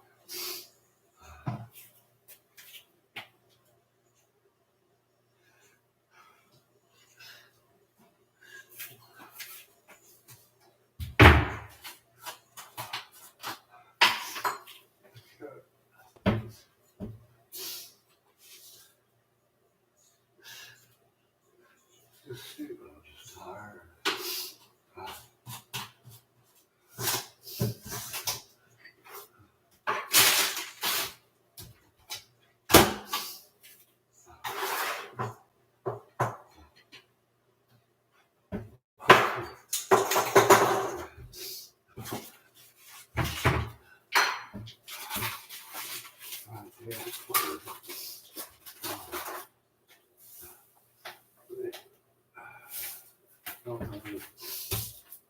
No fire, temperature. Oh, yeah.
Need I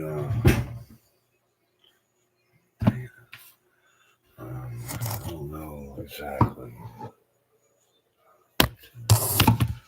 what to do. I gotta keep my eyes open. I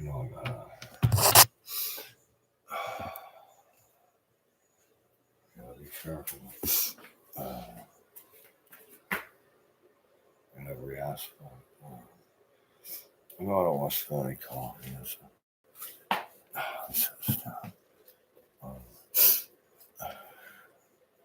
That's the light bulb. I have a light for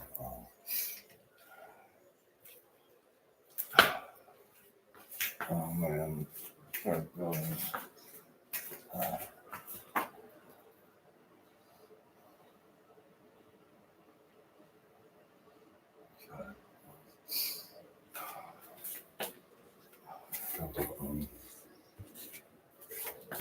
Oh gosh, man.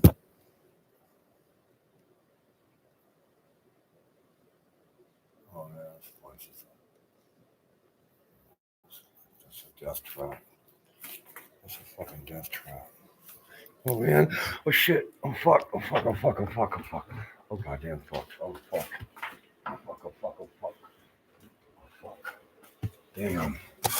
I need to put that there. Fuck. Fucking oh god. It's dangerous shit, man. I'll do my best, man. God damn it. Oh, oh fuck. I have to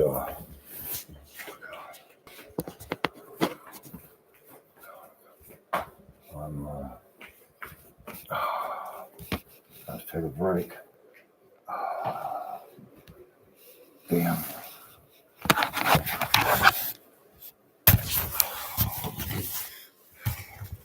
Damn it.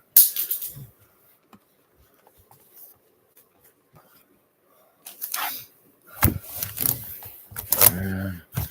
I don't know. Oh man. Quit, please.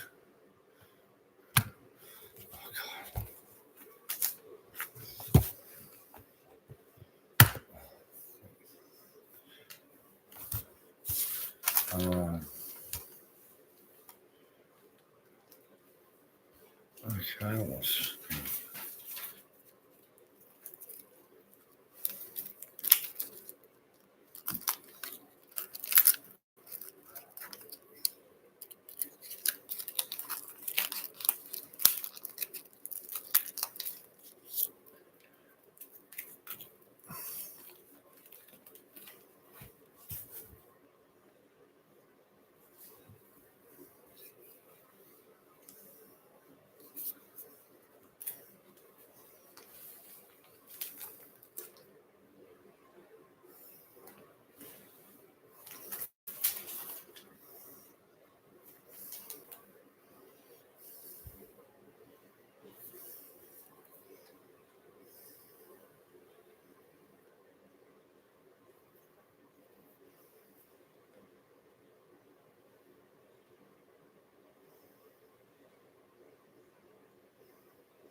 Can you hear what they're saying? I can hear some of it, and it disturbs me a lot. And I hear a lot of what they're saying. I can't understand a lot of it. I hear enough that that's why I've got these right here, and then I don't think I'm not safe with these, man. I don't know who's talking. They're talking about me.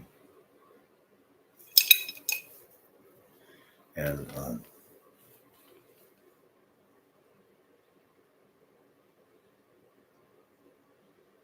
don't know where they're at. I don't know who they are. I don't know.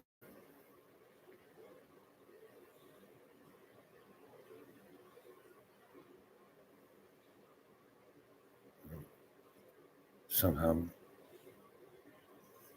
somebody back there is, I think, knows about what I can hear, and they're disrupting me with music back there. I'm hearing people talk, actual conversation.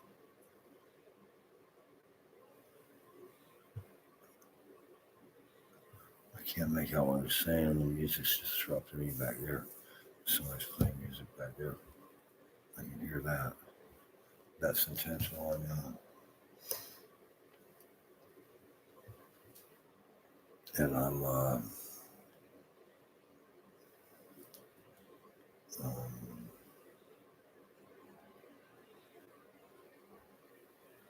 very,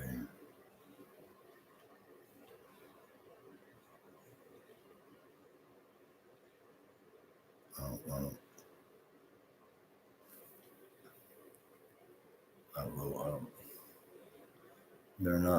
They don't have anything.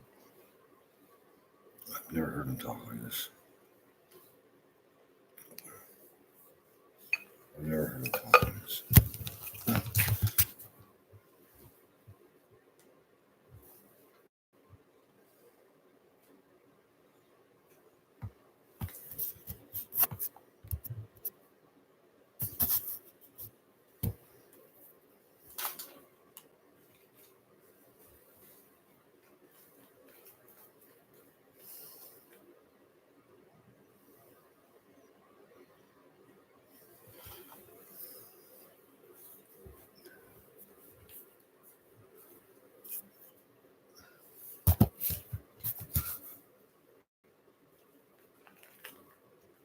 I need to get shoes and socks on.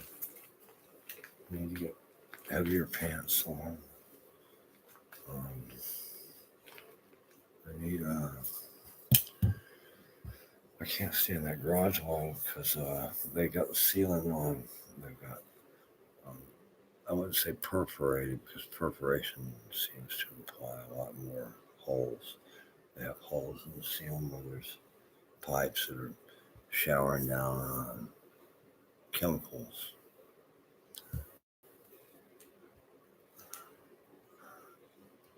I'm not sure. You know, I don't know why this guy right here is telling everybody what to do, and I don't know why. I don't know who he is. Saying something about taking. Earlier they were talking about they kept hearing the phrase kill them all. I kept hearing it was repeated in conversation, and that's why kind of was hoping she would go home. I'm kind of glad she didn't, but now that the time is almost 4:56, and the sun I believe comes up sometime after around 7. It starts getting light, so there's like a 2 hour, almost 2 hours of darkness left, and I think the moon moon may be up. I'm not sure. It may be. I haven't been outside at all, but I know that I don't know. You know, when I'm on the bike, I feel free and stuff. But if somebody's actively pursuing you, you're not, you're not safe. And a bicyclist is easy to kill and to make it look like an accident. And I mean, like really,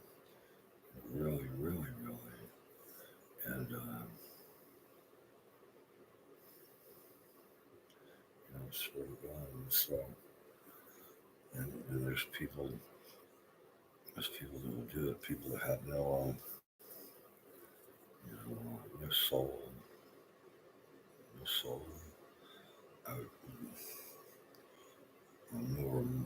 I know it's no remorse, but there's people. There's people on both sides of the wall like that. But again, there's just as there's that, there's also good on both sides of the wall. I don't think there's any good on my side right now. I think I'm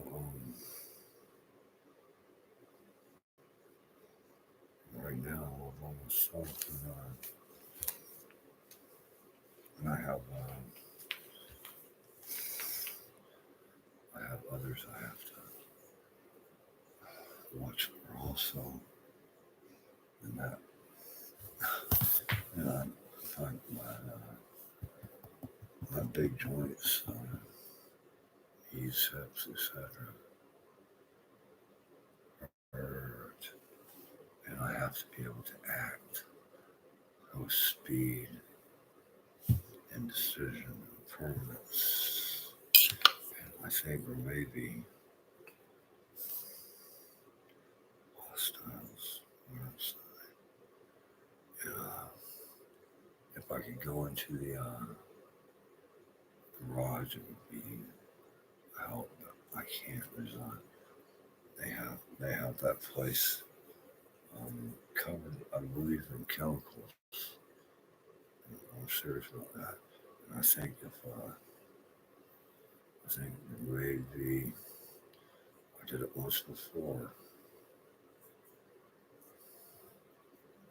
I'm coming this way now. There's a hall right over there opened up. God damn it. Pretty sure. There you go. They're gonna be coming through here. They're gonna be off the right overhead to move me.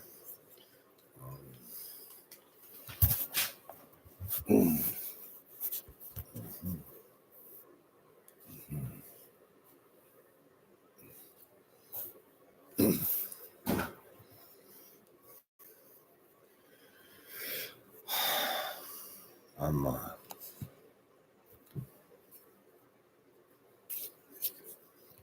in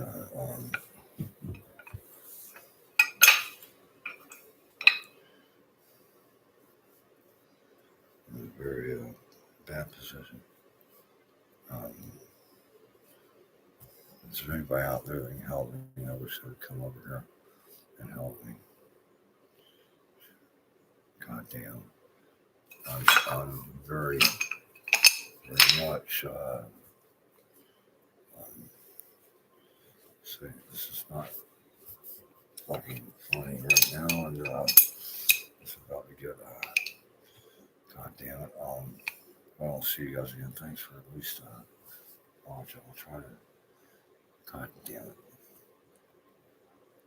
They've done it before. I may have to just sit here and if they get this close, I'm gonna have to move with a purpose, and that purpose cannot be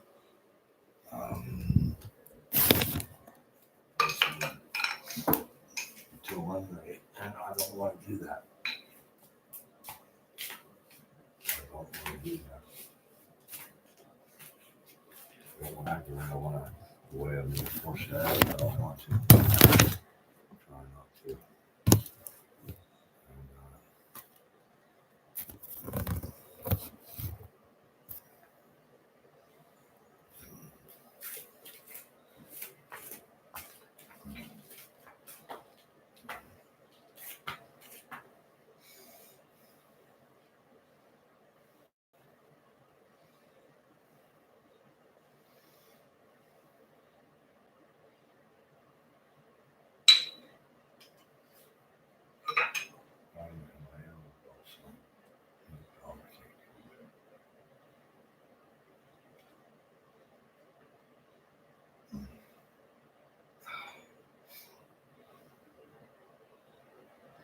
My back hurts so bad, it's incredible.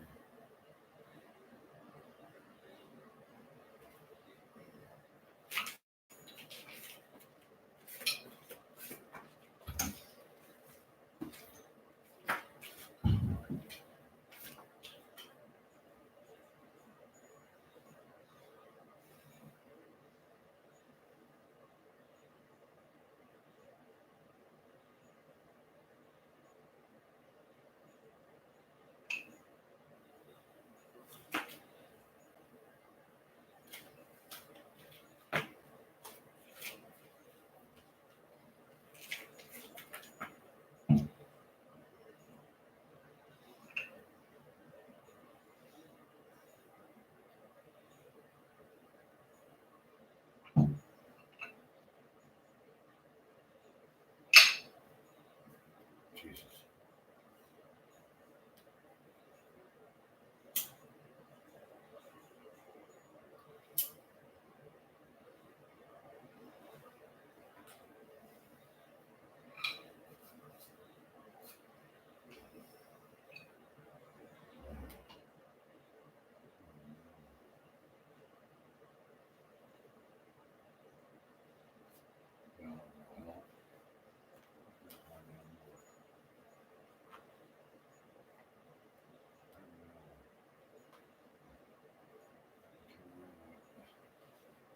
She's Barney's it's kind of getting on the wrong track already.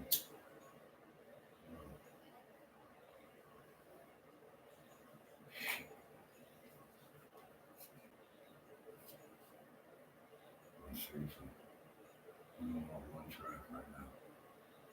It's my man.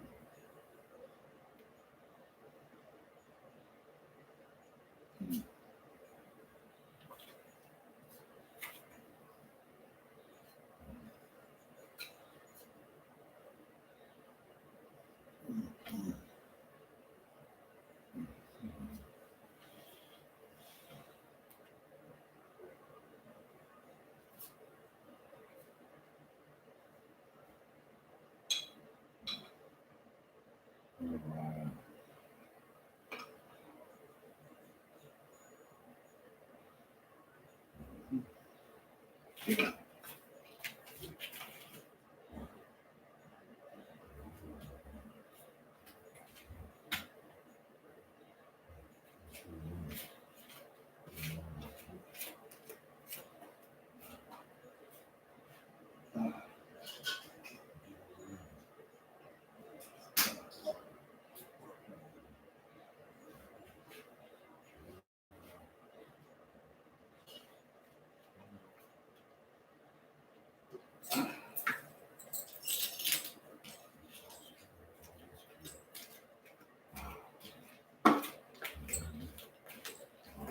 Real quick.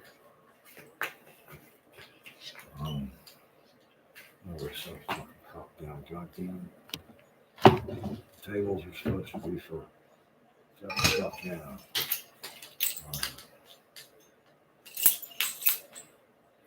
Crap. Let's get some light. Which was it?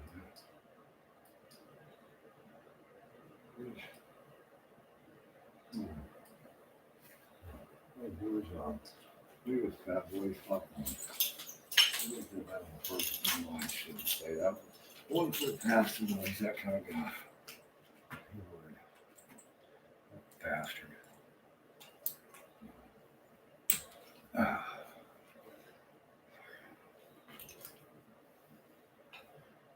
he's the laziest man in America.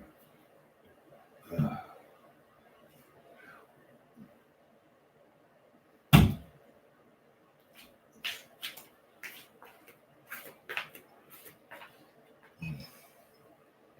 Come on, I'll feel that. Yeah, I'm fucking. I don't like it. I've got to do it.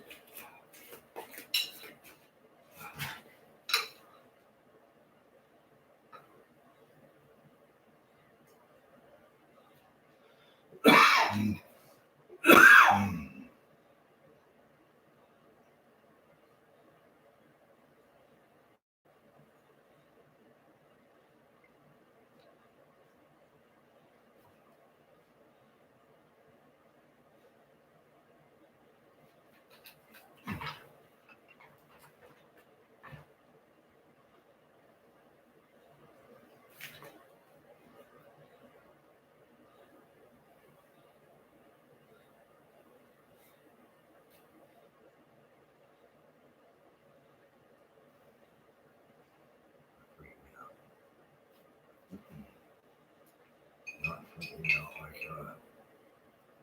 Freaking out like that. All right, what's up?